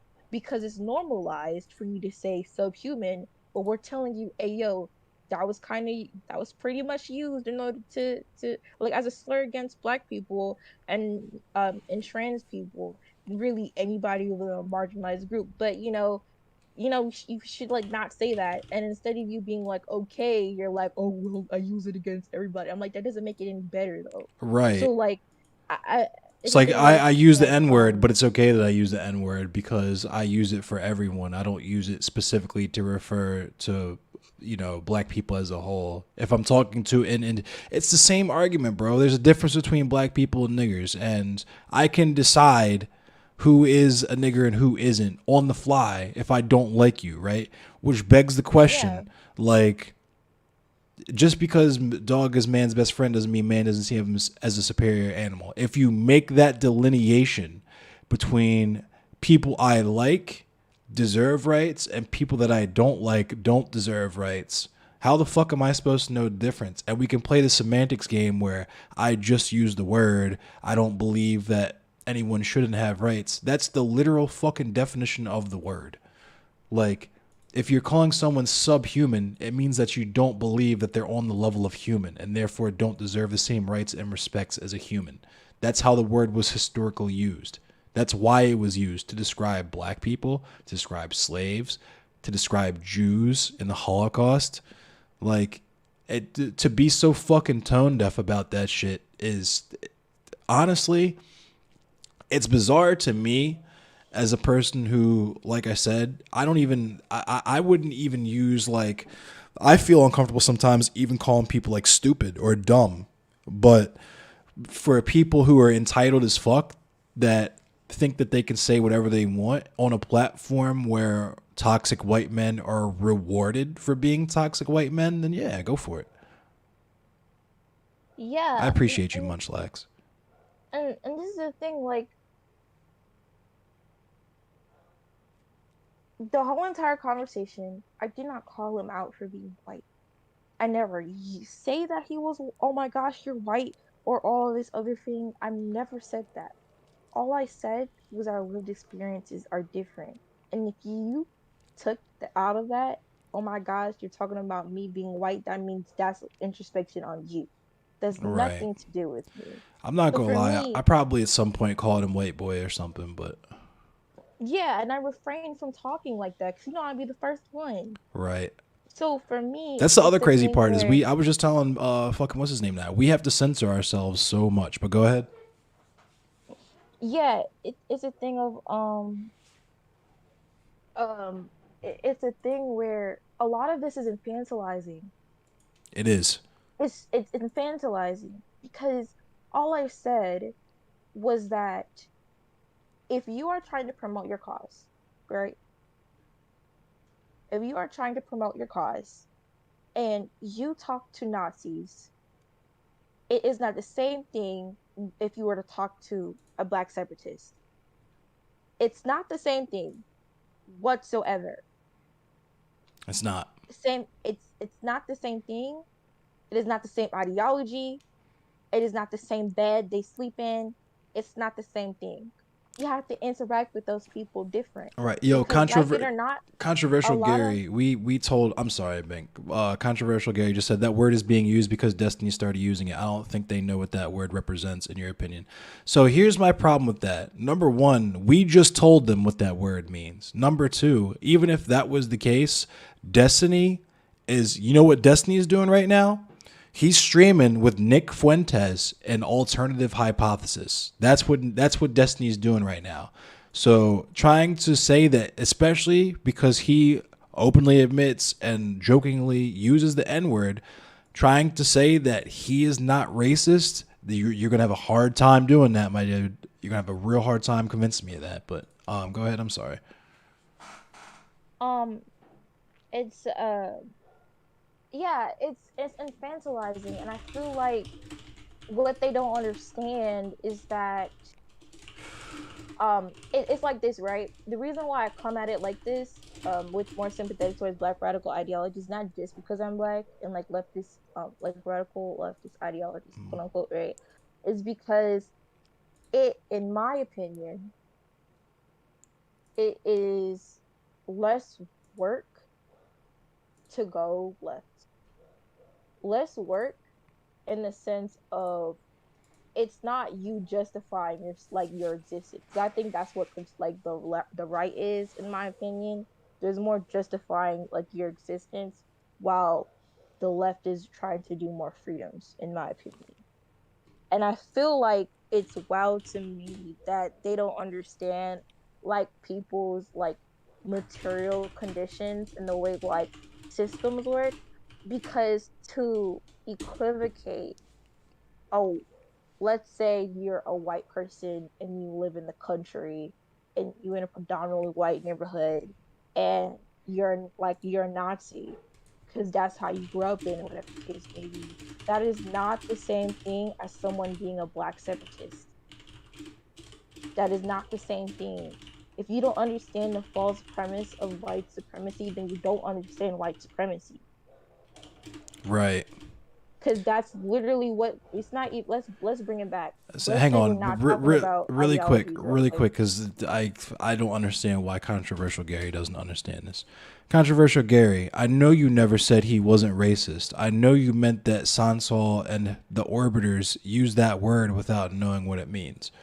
What I'm saying is, even if we didn't just literally explain directly to Sansol what that word means and what it's about, you should probably be able to infer that the guy who is currently banned for being a transphobe, the guy who is a demonstrable piece of shit, is not a person you should model your rhetoric after.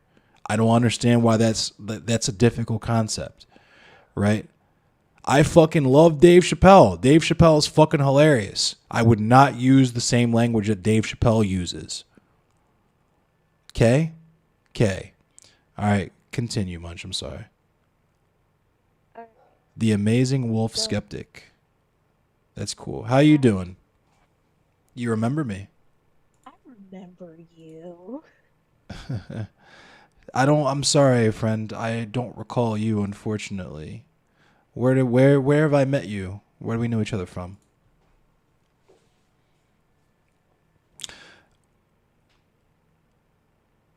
I was just gonna say that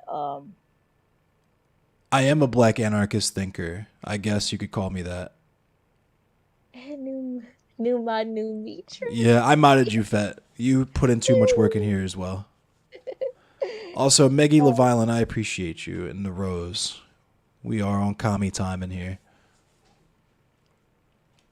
This is the communist. This nigga said, "This is the communist thinking gets you." Nigga, if you gonna shut your Right. dumb bitch ass up. I've said this before, and I'll stand by it. There's no way you can read about Black history. Paradigm shift. You gonna fuck around? Hey, paradigm shift. Shut the fuck up. Fuck around. Catch this mod too, boy. Fuck is wrong with you? Catch this mod. Arming allies, true. Oh yes, amazing wolf skeptic. 1000%. Yes. You're an anarchist communist. Yes. Welcome. Welcome to the community. We love to have people like Hola. you. Yeah, hola. Welcome. But basically, if that's your, what I was gonna say is that if that's your mindset, then you don't understand how not only white supremacy works, but how they use progress in order to silence Black people. Yes. You know how many times they'll sit here and be like, but and then wonder why people call them CIA want, agents. Right. Right, like they use these small steps of progress in order to put on a facade of to say that we've done enough. This is literally what they did with the civil rights bill. I believe like 1964, I The believe. civil, are you talking about the Civil Rights Act? Because Yeah. that was nah, I want to say 19 because it happened because people are fucking stupid and they think that Martin Luther King marched and that's what made it passed. What actually happened is they assassinated Martin Luther King and we tore shit up for 2 weeks fucking straight until they passed it. Solidarity and love to my BIPOC brothers and sisters and non-binary trans comrades. Fucking based. God damn, I Hell love the yeah, community I'm building. brother. See, this is why, and Ellen Degenerate, if you're still here, if you fucking don't have saddle sores from my dick yet, this is why you don't do the drama shit. So you can get actual based people in your community and not get dumbass dickheads who want to see you call people subhuman all day. So you can get actual people that you can work and build something with. And at the very least, if you don't want to do that, just have dope fucking conversation with. That's the whole point of this shit. Not to be on here toxic, not to fucking troll, to build a fucking community. But anyway. Yeah, and this is the thing, right? When I question someone's blackness, it's never because they're actually black. It's because you're not fighting for like you're not fighting for us. Thank you. Like you're putting on a facade. Hello. Like you're catering to people You're on who Drake don't time. like you. You feel me? You're on Drake Like time. when I say You're when using I it because say it's spice. You know what I'm saying? It's a cool story. My blackness is just a cool story. That's all it is to make me more appealing to this largely white audience. and for me personally, I like when people are proud of being black. And a lot of the times I don't see people like actively be proud of being black. They don't actively feel, empowered and you know, feel like they can be like, yeah, you know what? Yeah, I have people who was in the civil rights movement. Yeah. Uh-huh. Uh-huh. Yeah. What you gonna say about that then? Yeah. Be empowered by your history. Be empowered by Right. your ancestry. And I don't get to see that often. So a lot of the times when I see people who who I call, coons and everything like that, you're being actively disrespectful to the people who died for you. And that's why I called you the way you what I call you. A lot of the times I see people who and this is the thing. It don't matter if you light skin or you dark skin, if you're foreign or not. I don't give a fuck what you are. If you sit here and actively disrespect the people who are in the ground who are getting lynched for your bitch ass, they Right. were getting lynched for just congregating with each other, my nigga. I can call my, well, I can't call her right now because it's 1 in the morning. I don't want to wake my grandma up. Tomorrow, if I call my grandmother in 7 hours, I can listen to her tell me stories about picking cotton from sun up to sundown. It's that real. We're on that time here, bro. I don't give a fuck about what weaponizing fucking identity shit that you're on because you're mad that you got called a coon because you were doing token shit and the people in the audience are mad because they're white and they can't say the word coon, right? I don't give a fuck about none of that. That's not, I'm not pressed on none of that. Amazing Little No, Skeptic. literally. It's people like you that make me want to be a better white person. That's plenty of whiteness in anarchist circles that need to be erased. Here's the thing, all right? And when you say stuff like that, right? When I say I hate white people or I hate whiteness, people think that I'm racist. But how come a person would identify as white and not Italian? Why would a person identify as white and not Irish or German, right? And they don't want to, proudly radical with the raid. Thanks, Kai. Everybody, welcome, welcome, welcome. So right now we're having a conversation, just in general about white supremacy, and our experiences with it. But it was precipitated from a call that Bink Princess and I were both on.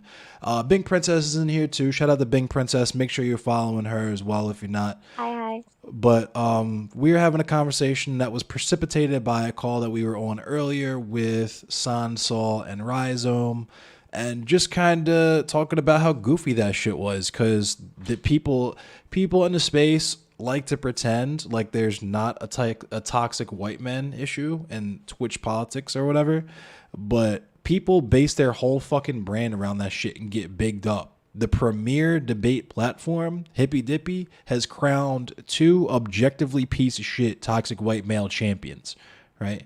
Hang on. Before you leave, you wanted to say you misunderstood and you apologize. Also, thank you for actually going against their hateful rhetoric. About time someone did it. Yeah, controversial, Gary. It's not that I'm saying that people are being intentionally malicious or intentionally racist or whatever. I'm saying that we exist in that atmosphere at all times. Therefore, watch your fucking mouth. Because not only is it bad optics, right? I don't give a fuck about optics, but it hits people differently depending on who you're speaking to. And you can't say that you advocate for trans people. You can't say you advocate for black people. You can't say you are not an ableist when you use the word fucking subhuman in regular language and you've never bothered. It's literally the words subhuman. What the fuck do you think that means? You think that means that it's a, like, if I Google, let's do this, because we're going to play What's This? This is one of my favorite games to play on this channel. If I Google the word subhuman right now and go to Wikipedia, right? Let's do this. If I go to Wikipedia for the word subhuman, I'm going to blow it up so y'all can see. Real big for y'all. Biology. Any of the extinct members of the clade hominina other than Homo or alternatively just Homo sapiens sapiens. So you're calling someone a Neanderthal, right? In which case, just call them a Neanderthal. Still fucking offensive, does not have the same charge as the word subhuman. And I'm going to tell you why in a second. Other uses. Dehumanization. The denial of full humanness in others and the cruelty and suffering that accompanies it. Humanoid, a non-human creature or being with human form or characteristics. Infrahumanization, the tacitly held belief that one's in-group is more human than an out-group which is less human. Last man, the antithesis to the Übermensch in Nietzschean philosophy. Who used that philosophy? A measure of progress in artificial intelligence, which is, we're not talking about computers, we're talking about people. Second-class citizen, a person who is systematically discriminated against within a state or other political jurisdiction, despite their nominal status as a citizen or legal resident there. And what does this say here? What have we come to now? What's that word? What an interesting word. It's weird because I recall someone earlier asking if they used the word subhuman in slave times, right? And it's weird now that I would see the word slave and this word subhuman being specifically used to refer to slaves now on fucking Wikipedia, right? And then we have literally Untermensch, the Nazi from the eugenics program for the Nazis, which they got from America, by the way, right? Knowing all this, I'm supposed to just be like, oh, he uses it against individual people. He doesn't describe entire groups as subhuman. He's just calling this one person a fucking Untermensch. He's just calling this one person a slave. He's just implying that this one person is undeserving of rights and basic human dignity of respect, right? Like, why? It's not why. And this is the thing, right? A lot of this is self-fulfilling. Dylan Burns is hold up. There's some spice in chat. Probably radical. Ooh, boy. Oh my God. I fucking love you so much. I need to preface this with the fact that I have treated Dylan with utmost respect thus far. I have had nothing but utmost respect for Dylan. I was a fan of his. I still kind of am a fan of his. Wish him nothing but the best of luck and safety and well-being where he is, doing whatever mission he is on. I have my contentions about why he's there and not here. With that said, and because he is, like I've said before, he's from around the way. He's from out PG. I'm from Baltimore. We're only 30 minutes from each other. It's very likely that we would or could very easily set it up to meet each other, talk, whatever. That being said, I was pretty fucking burnt. Like, I was already weirded out by the whole hippy dippy thing and the CTV thing and how weird Mr. Geek and Danabo move.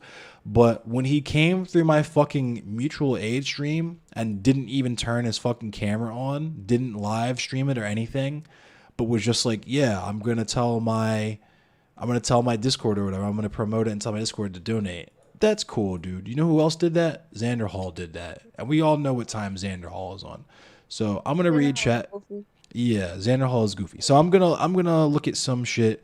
Rev Ross said Dylan is a fake hippie bitch in the cemetery. I was raised by hippies and I reject his false identification. That's a yikes, but if you have that, I'm gonna let you rock with it.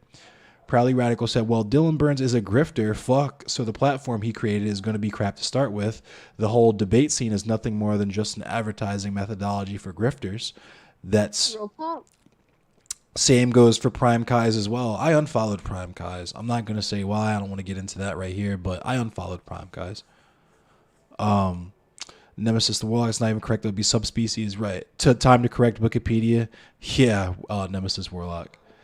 Disrespect ain't pro agency. Yeah, how are you holding up, Kai? I hope you're well. Have I ever met real hippies? I have not. And I say this because we talked last time about how where I'm from is we had this thing called the Catonsville 8 with real hippies, Catholic priests, and real actual hippies who did real hippie shit like burn people's draft papers, not farm people for clout and content and clicks. But Paradigm, damn, and so that next one is doing super fucking lifting element. Yeah, right. Try me a paper and prove you wrong. You're a child of hippie. Dylan is a fake hippie. Yeah, you said all that. Crazy how Hassan Piker gave everything we just talked about as a reason he doesn't enter this realm, and literally everyone shit on him. That's what I'm saying. It's because they can't take criticism. We tell you, everyone tells you, bro, you guys have a fucking, you guys have a toxic white male problem. You guys have a toxic white male problem. Your platform does nothing but uplift the worst fucking actors in the space and crown them as champion. And that's all you do is farm those people in the audience, right? But anytime we bring it up, we're just clout chasing. We're just talking shit to get attention, right? And then when we turn around and say, you know what, fuck that. We're going to do our separatist. I'm on my separatist arc. I want to form my own community. You don't even have the space to do that. If their fucking goofy ass audience members, if their goofball ass community members don't come at you, they themselves will come at you. See Sansol or CTV, right? We should watch that. Let's watch that. Let's watch that. I just sent it in the chat. Let's watch that because that's the time we own. Bet. It's the time we own. Actual hippies were pretty base, but unfortunately, they mostly went from cocaine to Rogaine. Yeah. So what you guys don't know is that the actual hippies fuck with the Black Panthers. Oh my God. Yeah, we need to watch this. Oh my God, we need to fucking watch this. I'm so glad you linked this because I've been looking for this forever. But before we get this off, I got to get this point off. The actual hippies fucked with the Black Panthers. Heavy, very heavy. Learned everything they knew from the Black Panthers. Nixon himself said he had two problems in America. The niggers and the hippies, right? The anti-war left and the black liberation people, right? That's why we have the drug war and all of these things, right? So I'm not with the whole people use that term hippie. People call themselves where I'm from. It's such a weird fucking stark contrast because, like I said, we had the Catonsville 8 where you had Catholic priests and motherfuckers who were like beatniks and shit out here burning people's draft papers, right? And now, like 50 years later, when I was coming up, when kids my age described themselves as a hippie, it was because they smoked weed and liked fucking fish and went to festivals. That made you a hippie because you wear tie-dye. It got COINTELPRO'd, just like Black Lives Matter and shit. They took all of the aesthetic and figured out a way to capitalize on it and make it a product to sell, right? Those people have no fucking clue what the Catonsville 8 are, have no clue what the Black Panthers are or what they did. They just think that tie-dye is cool and peace and love and flowers and smoke weed. That's what they think being a hippie is about and what it is.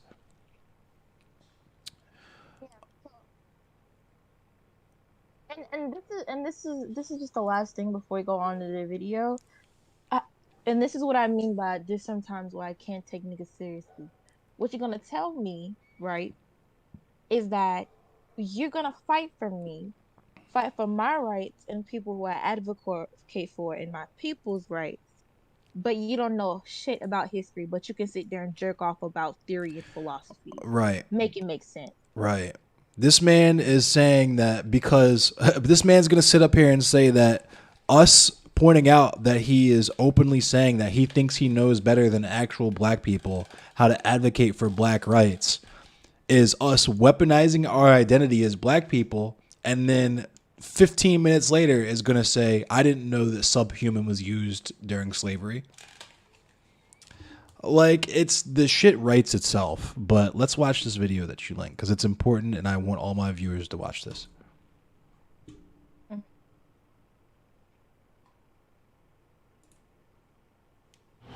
So I've been seeing a lot of things talking about people making commentary. Interestingly enough, the ones I've noticed that have been making the commentary are wealthy black people making the commentary about we should not be rioting, we should not be looting, we should not be tearing up our own communities. And then there's been an argument of the other side of we should be hitting them in the pocket. We should be focusing on the blackout days where we don't spend money. But, you know, I feel like we should do both. And I feel like I support Talk about both. it. And I'll tell you why I support both. I support both because when you have a civil unrest like this, there are three types of people in the streets. There are the protesters, there are the rioters, and there are the looters. The protesters are there because they actually care about what is happening in the community. They want to raise their voices, and they are there strictly to protest. You have the rioters who are angry, who are anarchists, who really just want to shit up, and that's what they're going to do regardless. And then you have the looters. And the looters almost exclusively are just there to do that, to loot. Now, people are like, well, what did you gain? Well, what did you get from looting? I think that as long as we're focusing on the what, we're not focusing on the why. Why? That's my issue with that. As long as we're focusing on what they're doing, we're not focusing on why they're doing. And some people are like, well, those aren't people who are legitimately angry about what's happening. Those are people who just want to get stuff. Okay, well then, let's go with that. Let's say that's what it is. Let's ask ourselves why in this country in 2020, the financial gap between poor blacks and the rest of the world is at such a distance that people feel like their only hope and only opportunity to get some of the things that we flaunt and flash in front of them all the time is to walk through a broken glass window and get it. That they are so hopeless that getting that necklace, getting that TV, getting that change, getting that bed, getting that phone, whatever it is that they're gonna get, is that in that moment when the riots happen and if they present an opportunity of looting, that's their only opportunity to get it. We need to be questioning that why. Why are people that poor? Why are people that broke? Why are people that food insecure, that clothing insecure, that they feel like their only shot, that they are shooting their shot by walking through a broken glass window to get what they need. And then people want to talk about, well, there's plenty of people who pulled themselves up by their bootstraps and got it on their own. Why can't they do that? Let me explain to you something about economics in America. And I'm so glad that as a child, I got an opportunity to spend time at Push where they taught me this, is that we must never forget that economics was the reason that black people were brought to this country. Yes. We came to do the agricultural work in the South and the textile work in the North. Do you understand that? That's what we came to do. We came to do the agricultural work in the South and the textile work in the North. Now, if I right now decided that I wanted to play Monopoly with you, and for 400 rounds of playing Monopoly, I didn't allow you to have any money, I didn't allow you to have anything on the board, I didn't allow for you to have anything. And then we played another 50 rounds of Monopoly, and everything that you gained and you earned while you were playing that round of Monopoly was taken from you. That was Tulsa, that was Rosewood. Those are places where we built black economic wealth, where we were self-sufficient, where we owned our stores, where we owned our property, and they burned them to the ground. So that's 450 years. So for 400 rounds of Monopoly, you don't get to play at all. Not only do you not get to play, you have to play on the behalf of the person that you're playing against. You have to play and make money and earn wealth for them, and then you have to turn it over to them. So then for 50 years, you finally get a little bit and you're allowed to play. And every time that they don't like the way that you're playing, or that you're catching up, or that you're doing something to be self-sufficient, they burn your game. They burn your cards. They burn your Monopoly money. And then finally at the release and the onset of that, they allow you to play and they say, okay, now you catch up. Now at this point, the only way you're gonna catch up in the game is if the person shares the wealth, correct? But what if every time you share the wealth, then there's psychological warfare against you to say, oh, you're an equal opportunity hire. So if I played 400 rounds of Monopoly with you and I had to play and give you every dime that I made, and then for 50 years, every time that I played, if you didn't like what I did, you got to burn it like they did in Tulsa and like they did in Rosewood, how can you win? How can you win? You can't win. The game is fixed. So when they say, why do you burn down the community? Why do you burn down your own neighborhood? It's not ours. We don't own anything. We don't own anything. Trevor Noah said it so beautifully last night. There's a social contract that we all have, that if you steal or if I steal, then the person who is the authority comes in and they fix the situation. But the person who fixes the situation is killing us. So the social contract is broken. And if the social contract is broken, why the f do I give a shit about burning the Football Hall of Fame, about burning a Target? You broke the contract when you killed us in the streets and didn't give up. You broke the contract when for 400 years we played your game and built your wealth. Real talk. You broke the contract when we built our wealth again on our own by our bootstraps in Tulsa and you dropped bombs on us. When we built it in Rosewood and you came in and you slaughtered us. You broke the contract, so your Target, your Hall of Fame. As far as I'm concerned, they could burn this bitch to the ground. And it still wouldn't be enough. And they are lucky that what black people are looking for is equality and not revenge. This is the part that Professor Flowers was quoting. That's facts. But when we say shit like that, we're the radicals, right? When we say shit like that, right. Oh we're yeah. We're the angry black woman. We're the poor advocates. We're poor advocates. We're arguing. Yeah, she's crying. That's me, dog. Like I'm fucking tearing up right now because this shit's fucking goofy. We say all the same shit just to get met with, you don't argue properly. Why aren't you presenting your arguments properly? How about you do it this way? You guys are fucking subhuman. You're brain dead.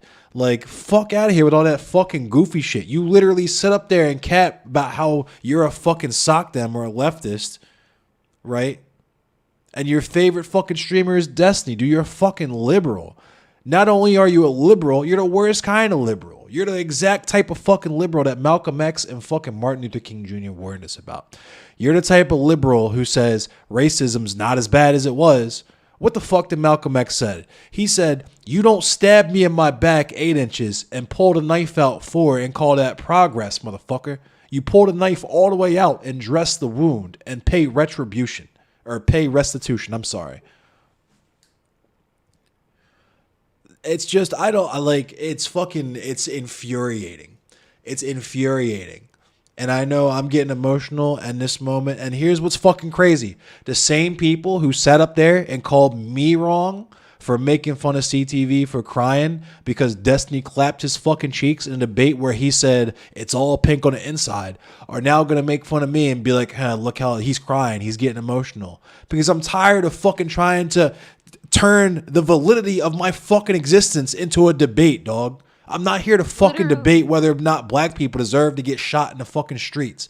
I'm not here to fucking debate with you about black liberation. These things are not talking points for me. These are not things that I do when I'm up here doing an act, playing a fucking character so that I can get clicks and fucking clout and become Twitch famous. Like you fucking dopes. It's fucking ridiculous, dog. This motherfucker Rhizome is going to come up here and say, yeah, there's instances where white people can say the N-word and not be racist. Motherfucker, you're literally only here because Sansol asked for a black friend to speak on his behalf because he knew he thought he was about to get double teamed, right? Because he didn't get what he thought he was going to get. When he thought he was going to talk to an 18-year-old fucking girl and drama farm her for content and sit up there and make fun of you for acting like you were crying and shit, making fun of your mental health and shit. to the point where his own fucking audience called him out on that. Like, hey, don't do that shit. That's geeking. Like, this shit is fucking Yeah, it was today. ridiculous. It was today. And like, and this is the thing, right? We have to deal with people who move Hold like up, this wait a minute, wait a minute. IRL. Oh my god, this fucking guy and Trovo's being racist. But nobody gives a fuck about Trovo, so I'm not even going to put in the effort to ban him. Continue, what were you saying? So we have to move, like we have to um see people like this IRL. Like that's why we know like how y'all move, because we know people IRL who move like you. Right, Like people don't understand how complex this shit is, and it's fucking tiring. Like why do I have to use baby words for you? I thought you was grown. right. Like, Like I why? say it all the time. There's a million fucking Sansols on fucking. There's a million Sansols in the fucking Discord follow for follow shit. There's a million Sansols out in fucking 30 minutes from where I live, out Frederick, where the KKK is at. I'm sure there's mad Sansols out there who think that they're just edgy. They care. They love black people. They're not racist. They would never call a black person the N word. They call them subhuman though. They call them low IQ though. Like, Obsession with civility is all about kicking the can down the road and creative negative peace. exactly, Frackle. The same person who It, will call you subhuman is gonna fucking talk shit to you for and accuse you of weaponizing your identity when you call them out on the fucking racist shit they say. No, but and this is the thing, right? Civility is a The way liberal delusion. Yes, critical cut. actions have consequences. And the internet is a reflection of reality, and whoever says otherwise is an asshole and don't know what the fuck they're talking about. And I'll explain to you why. It's aggravating that we have to have these conversations in the first place. A. B. It's dictated by cis white people for the most part. B. It's actually like it's so mind-boggling. And the reason why it's mind-boggling is because instead of we promote our ideologies and like advocating in a more productive manner, we have to deal with shit like this. What you're telling me is, and this is the talking points that perpetuate like by destiny and like that, and my consequence people like Sansol and like Bosch. Me bringing up my lived experience as a black person is me quote unquote weaponizing my identity. You are online basically talking to people who are of their early 20s and their teens, indoctrinating them with the idea that talking about or bringing up your identity is quote unquote weaponizing their identity, which is counterproductive, and inherently anti-intellectual because we're putting out our biases first of all, and when we talk about these things, to make them perfectly clear so you understand our ways of going about things. And instead of you soak that up and be like, you know what, I can feel it, you're gonna sit here and disown us. Call say that you do not want to advocate for us personally. It's just bad by proxy. Like you're saying all of these things, which is op behavior, and then when we call it out, it's a And it's problem. You're just us promoting a coping. You know what I'm toxic saying? This is a culture. cope stream. We're coping right now. It's quit pretending that right. Quit pretending the internet isn't an anonymous reflection of real world ideas. Right. Right, yeah. And it's like I said, literally, there was a fucking letter written to the San Francisco PD about how black liberation people, if there are revolutionaries out there, they should understand that if they don't just become entertainers, they will be dead revolutionaries, right? And that's literally what other thing are you doing besides coming on to argue with us to say, hey, all that revolutionary shit, there's no place for that here. We're entertainers. So just be an entertainer or you're coping or you're And like subhuman or whatever. real talk though, cause I'll actively shit on black men. I'm tired of black men. I'm tired of black men. I'm sorry. I love y'all, but I also don't like Nah, y'all. we Because be fucking around because sometimes. We need to boot up our cheeks sometimes because we do shit like Rhizome does. But go ahead. no, literally, because you guys get the privilege of not like look, listen, culture and society wise, you guys have it better. Not in the sense of like, oh my gosh, men issues and shit like that, but holy shit, the shit black women and black femmes have to deal with. Holy shit. So the fact that these niggas don't understand that they have privilege out the bat is so fucking beyond me. Holy shit. Holy shit. Holy Yeah, shit. It's it's so just fucking ass. because like I said, motherfuckers, and it's some fucking it's that Stockholm syndrome type shit, that cultural fucking trauma where, like I said, just because dog is man's best friend doesn't mean that man doesn't see himself as a superior animal. You get around all these white people who love you, want to give you money and call you successful and shit, when they will turn on you like that, right? You've seen Sansol do it with us. He doesn't. You've seen how he treats people he doesn't respect, right? And the way that he respects you is when you agree with him. But the moment you wake up one day, like, you know what? I feel like reading Revolutionary Suicide today, and you learn what time niggas in America are actually supposed to be on, guess what the fuck Sansol is going to do with your goofy ass? Guess what the fuck Hippy Dippy is going to do with your fucking goofy ass? The same thing they do with us. Same thing they did with Professor Flowers. Same thing they did with Cat Black. If you're on any type of time that's not just let the white men be fucking toxic in their playground, you get shunned. And that's the best case scenario. You just get shunned. Because the worst case scenario, we've seen how Professor Flowers has been getting dealt with. We've seen how Cat Black has been moving since then, and what people do when their favorite fucking parasocial daddy picks a fight with someone, right? But that's what I'm talking about. You're going to ostracize black radicals who at the end of the day will probably be at the same voting block as you, who at the end of the day probably agree with half the shit that you say, Hello. but you're going to kumbaya with Nazis? Right. Make it make sense. And then wonder why you get called a fucking CIA agent by people like us. It makes no fucking sense, and there's no self-awareness about it whatsoever because they're not interested. They don't fucking care. They have a space that they gatekeep. They have their playground, and they're playing wonderfully in it. And when we come to rain on their fucking parade, then it's time to fucking, discredit people, do all that COINTELPRO shit that they don't even realize that they're doing because they don't have that experience to tell them. When we're talking about the realm of politics and a black woman enters the stage, when a black man enters the stage, when people who are on the quote unquote fringe of leftism, when it comes to marginalized people, enter the stage, maybe I should shut the fuck up and listen. But nah, we got to be on Vosh time or Destiny time where it's white liberal time. Those ideas, I'm rocking with you, but they're too extreme, right? We're on a timetable here. We can't do black liberation tomorrow, right? I love capitalism too much. I want to vote. I love police too much, whatever it is. All of that shit that you want, that you can demonstrate would lead to black liberation, which is why the people from the fucking 60s fought for it. All of that shit is too extreme. You look silly when you talk about it. It's not that you look silly when you talk about it. I'm just going to make you look silly for my audience. Because if we actually took 10 seconds to get you to elaborate on the things you talk about, we probably agree with you. But that's not the purpose. We're here to make content.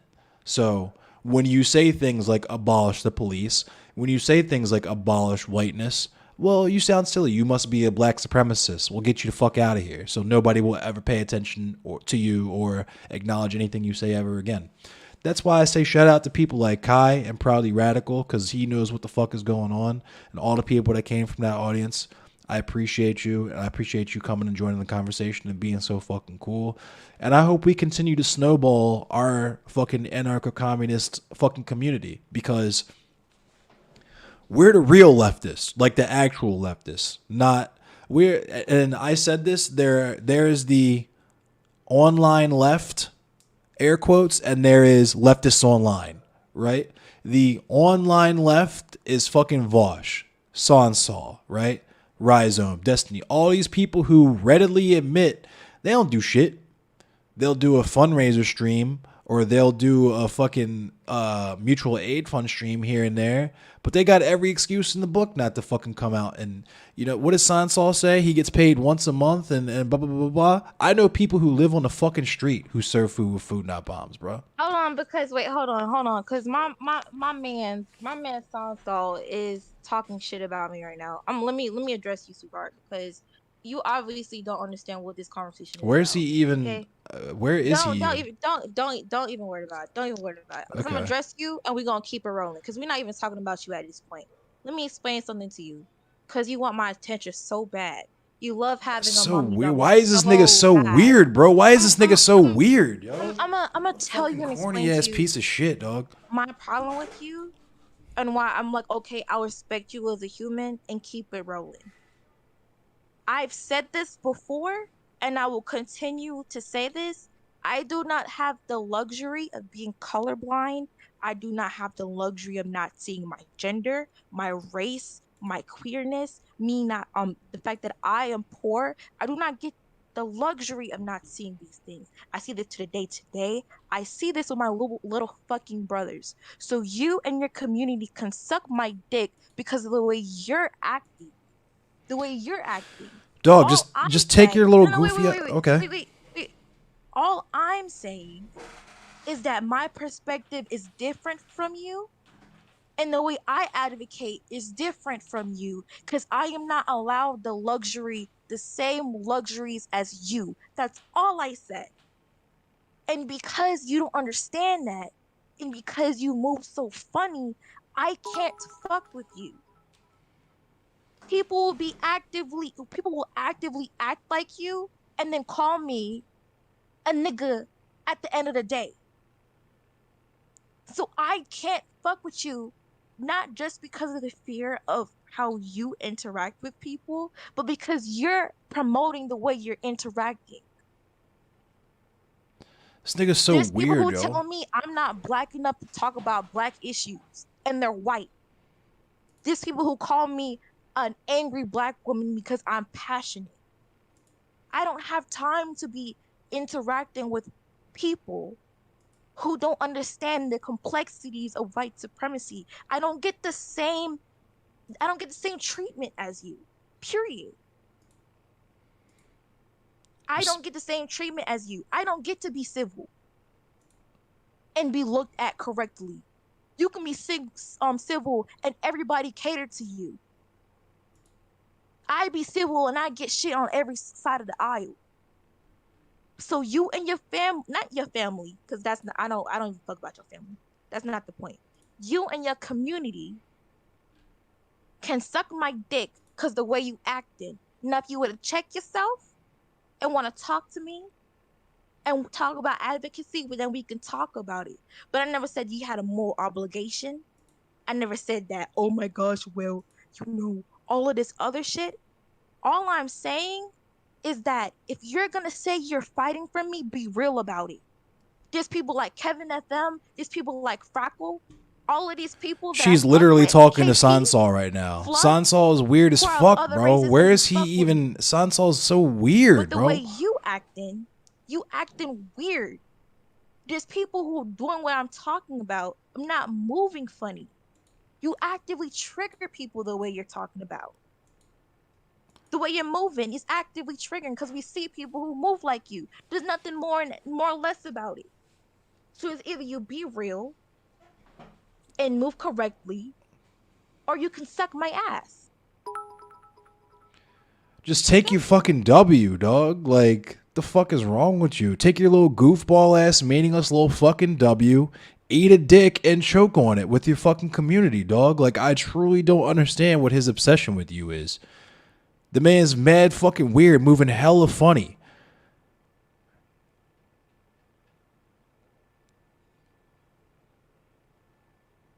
Man's moving hella weird, yo. What W exactly? But he's probably sitting with his fucking chat or whatever, geeking right now.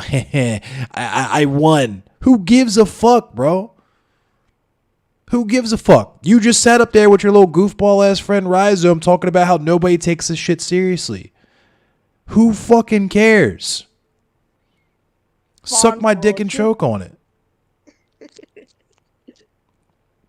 No, but and this is the thing, and this is why like it actually like actively aggravates me. How like as much as I talk shit and everything, that was my point. That was my point, and it is what it fucking is. You feel me? I don't get to actively be sexually liberated Ye- without being called as Jezebel. So you can suck my left nut over here talking about that I have to move the same way you have to move. I'm telling you have to move the same way I have to move Nah, he just wants to be because Destiny, bro. He no, just no, won't wait, let him wait. be Destiny. I'm telling you, you have to move the same way I have to move because the way you're moving is the same exact way people in the civil rights movement who are racist but were like, oh, well, I segregation is appreciate the bad. follows, We're everyone. moving. He's not smart. He's They didn't give a fucking fuck about stupid. black people. They were actually But he talks actively fast. He's marching Ben in the Shapiro. streets, and they were sitting there on standby when people were being lynched. She's talking. You're This complicit, man Sansol is so in fucking my weird, opinion. bro. Hang on, I'm gonna talk Because to chat really what? quick. This man Sansol is so fucking weird, bro. He's talking to Bink in a way that I can't even see, that none of us can even see. That's how fucking weird and how funny this nigga moves, yo. He's saying shit that none of us can see intentionally. So he can geek with his chat like, ha ha, I'm dunking on it, blah, blah, blah, blah, blah. Like all this fucking weird shit, bro. This dude is a fucking clown. He talks fast and yells into the fucking mic so dumbass people think he's smart, dude. He literally said in the conversation we just had earlier today, oh, were people calling people subhuman during slavery? He's stupid. He's fucking stupid, dude. He's silly. Is he streaming this? I don't fucking know. I don't care. I'm not following him. He sucks. And the only reason he's on is the same way that Destiny is on. Because the space is fucking chock full of toxic ass white men who just want to see other toxic white men go at black women, go at trans women, go at black people. Right? But it's acceptable because he says he's a leftist. He says he's a sock dem. No one gives a fuck, bruh. Just take your little fucking W with your goofball ass fucking community.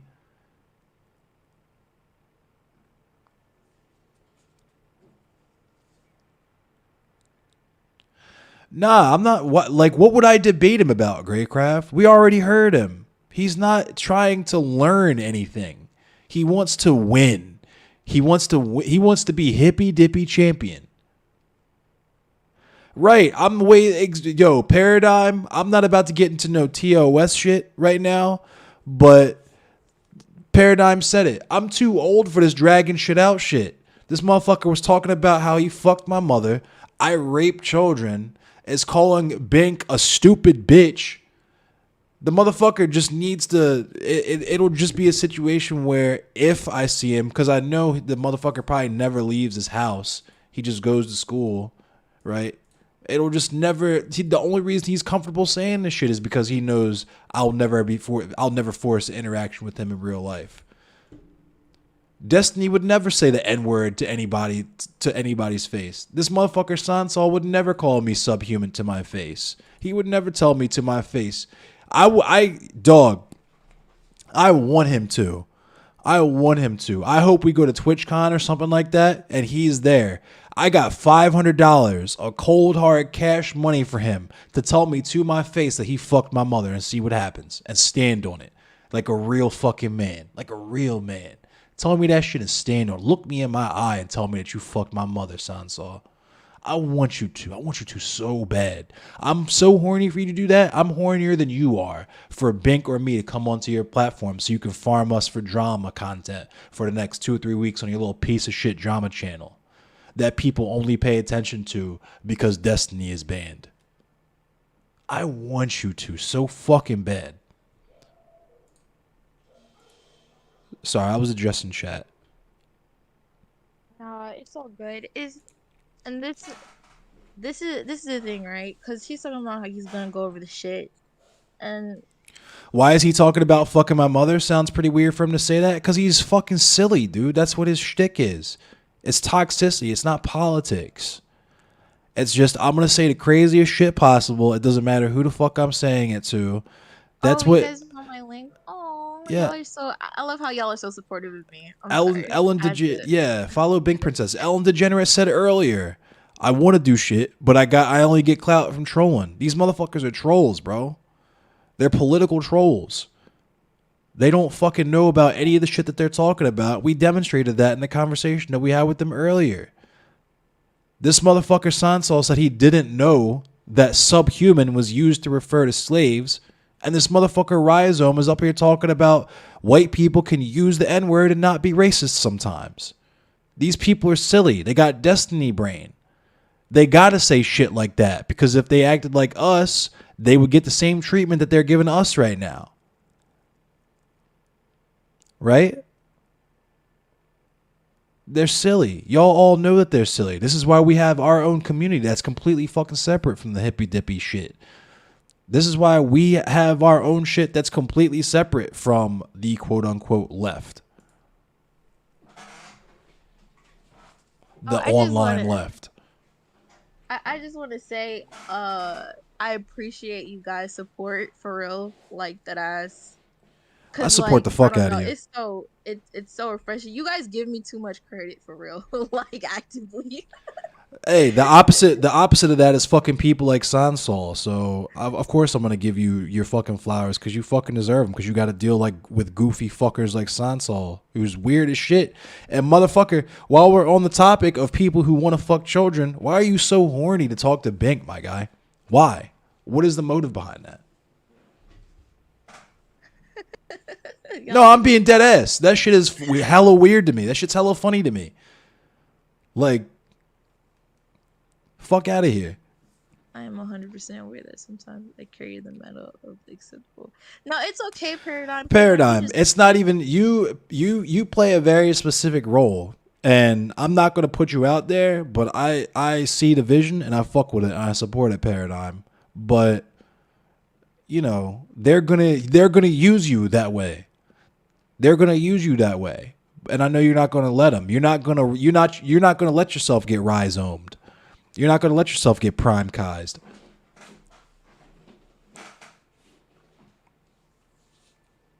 But you know, Paradigm is legit. Yeah. Yeah, we fuck with Paradigm.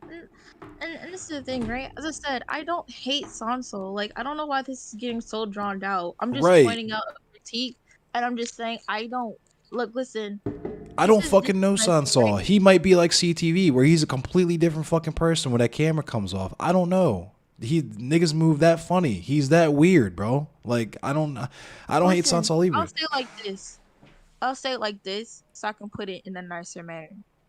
I like people who I put in my space, who I'll cultivate, where we can both add something to the conversation.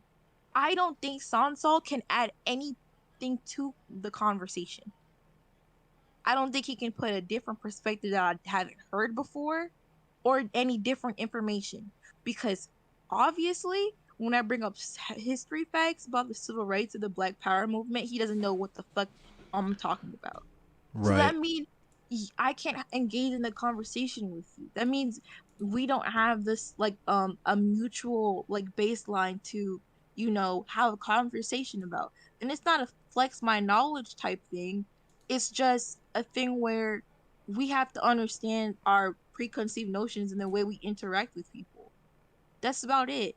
And that's what I keep saying. But it keeps getting blown up to, oh, well, you're weaponizing your identity. And it's like, bro, all I'm saying is that we're different and that's okay. Right. Because if you're talking about how you're poor, you're talking about you being a college student and shit, okay, I feel it. I have to go to college too, and I can't afford literally anything to go to college. So I 100% understand what you're talking about, homie. It is what it fucking is. People bring different perspectives. Hold up. It's just that for me personally. Am I literally getting hate rated right now? Is that what's happening right now? Who's Amorphous and Mod Lols? Looks like Sansol's great community is here. Yeah, dude. See, this is what the fuck I'm talking about, dog. Like. Oh, also screenshot this shit. Hold on. Yeah. I mean, it's live. I'm live right now. This is what I'm fucking talking about, dog. Like, no one in my community would ever in a million years do no type of goofy shit like that in nobody else's fucking community, because we don't have the time to do that kind of shit. No one cares enough to do it. It's so childish. It really is, DC Metal Chris, because that's what I'm saying, bro. Like, they're not here to learn from us. They think they know. They infantilized us. They put us in a box that we can't escape from. And if we think or move outside that box, then we're subhuman, right? We're brainless. We don't advocate for our position well, or whatever. Niggas move funny, bro. And I'm on that same vibe.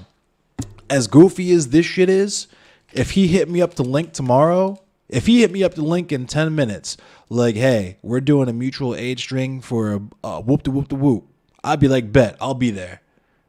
Right? And I wouldn't even bring none of this goofy shit up. I don't say shit to Xander Hall, right? I was on 2 different mutual aid streams with Xander Hall. But that's not drama time. That's real shit time, right? That's something these people don't fucking understand. This shit's fucking so silly, dog. Like, I truly don't get it.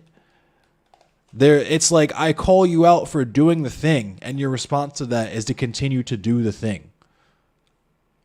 How much fucking sense does that make? I say, it's just like the first interaction I had with Sansol, where I said, hey, this motherfucker would rather go back and forth with me, talk about how he fucked my mom, than actually read some shit about Amir Locke.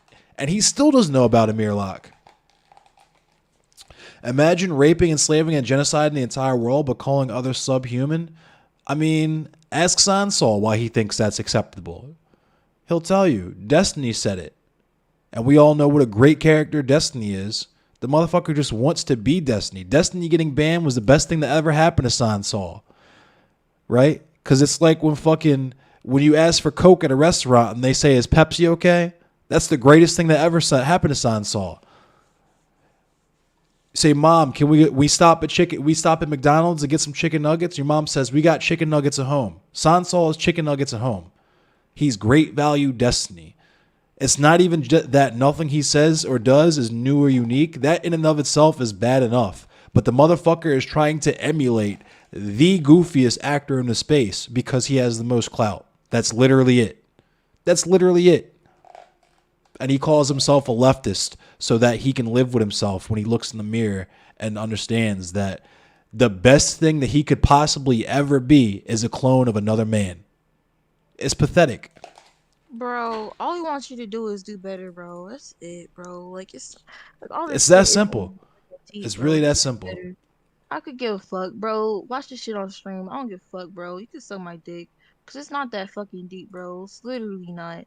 And that's why I keep referring to insults and everything, cause this shit is so fucking petty, bro. And this I'm is in fucking high school, and I don't even act the way y'all. Right, exactly. And this is why this is why I say off top, if I'm gonna go through all this fucking stress of me saying basic ass shit like I'm black, so I might know a little bit better than you about black issues, and I'm gonna sit here and fucking be called subhuman and shit like that. Yeah, you need to fucking pay for that.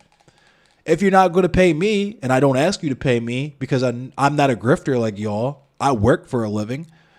You need to fucking contribute to a cause. If you're gonna sit up here and call a black man subhuman, you need to contribute to the Innocence Project. You need to donate to him. If you're gonna sit up there and say that Kyle Rittenhouse killed 2 people in fucking self-defense, you need to donate to Amir Locke's fucking family's memorial fund when a black man gets killed in self-defense. It's basic shit. It's basic level shit. Why in the fuck would I subject myself willingly for no reason and for no fucking return to this goofy shit? Because I'm not like you, bro. I'm not looking for W's. I'm not looking for dunks. I'm trying to have honest conversations, bro. That's why I talk to people like Frackle. That's why I do the independent thought panels and shit.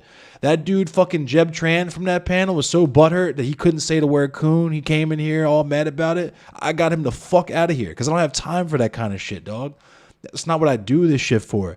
I have enough stress going out the fucking door, dodging the fucking police on the way to my work, where I get fucking exploited daily. You think I really want to come to the one of the few things I have in my life that give me solace?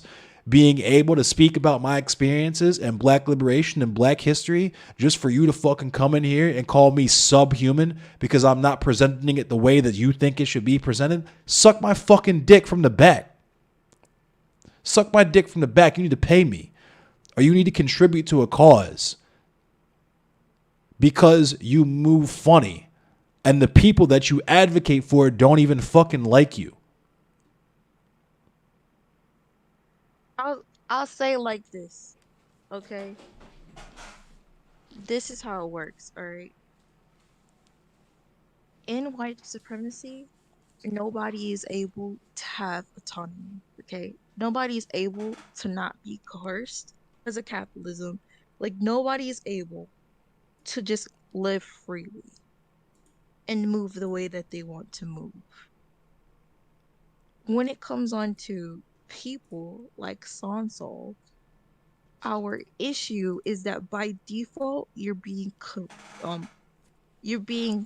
complicit, and then also you are tone policing advocacy for black liberation, which is by default upholding white supremacy. It's COINTELPRO shit, bro. But you act like because you're aware, you think you're aware of it. You're not. But you think that because you say, nah, I'm a sock dem, that means it's different.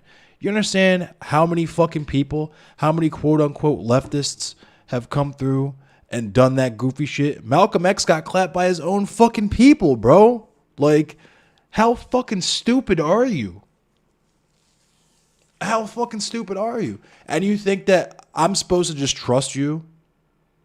That you're not low-key a Nazi? That you don't harbor some level of racial prejudice? Because you call people sub-fucking human? Your favorite streamer is Destiny?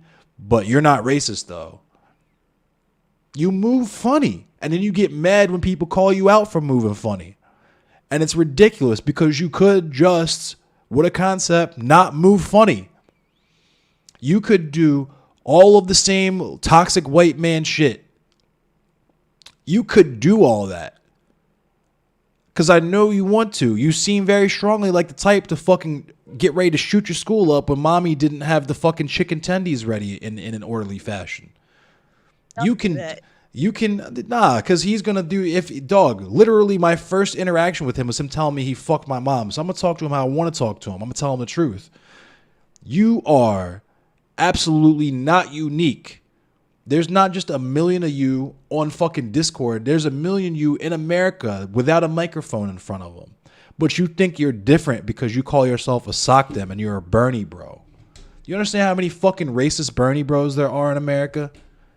I don't give a fuck. And black people don't fucking give a fuck. Except for people like Rhizome who are also thirsty for clout and to be crowned hippy dippy champion. You're fucking goofy. You're literally what was that thing that the COINTELPRO that J. Edgar Hoover sent to the San Francisco PD? These revolutionaries need to know that they should be entertainers. They'll be dead revolutionaries.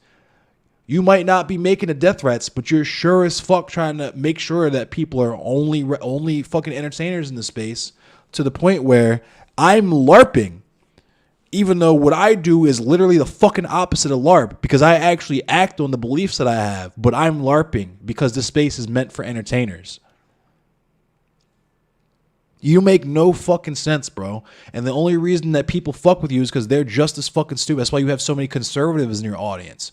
Number one, because conservatives on the internet are fucking stupid. Number two, because you are a conservative, bro. That's why they fuck with you. You call yourself a sock dem, you call people subhuman. They love when you call people subhuman. Nazis love to call people subhuman. Nazis love to call people low IQ. But you're different. Even though you're with them, they're in your audience. You move the same way they move. You use the same language they use. You use the same iconography and symbols that they use. But you're different. Why? Because you say so. You don't understand how fucking silly this shit is, dog? It's stupid. But hey, but if I say that because we experience fucking racial prejudice and we should just be on our own, I'm a black supremacist. I'm on my black separatist arc because I'm tired of dealing with you guys' fucking white toxicity. Listen, Do I work the Dixie The Normas? No, truth but I has work the always fuck your been mother. Get weaponized when timed it out. comes on to liars. It's like, no, I'm not gonna time you out. That's kind of funny. Everybody needs to let that sink fucking in. Liars always use an ounce of the truth in order to perpetuate their lie, Yep. their propaganda. What have I said? And I'm saying this as in me because I know you and Sansol is like totally different. I have a reason why I don't like him is because of the mental health shit. To be frank, I really Because of forgive the him what? less, like the whole mental health and like him coming Oh, after. I mean, That's what there's a fucking laundry everything else. list. Everything else I could give a less fuck about, to be frank, because I was watching his content after the Professor Flowers thing. To be honest with you, so I really could like. I never watched his content. Like I said, literally my So- first interaction with this motherfucker was him telling me he fucked my mom when I asked him about Amir Locke. So fuck him forever. So people use Thank you, an ounce of Chitosius. the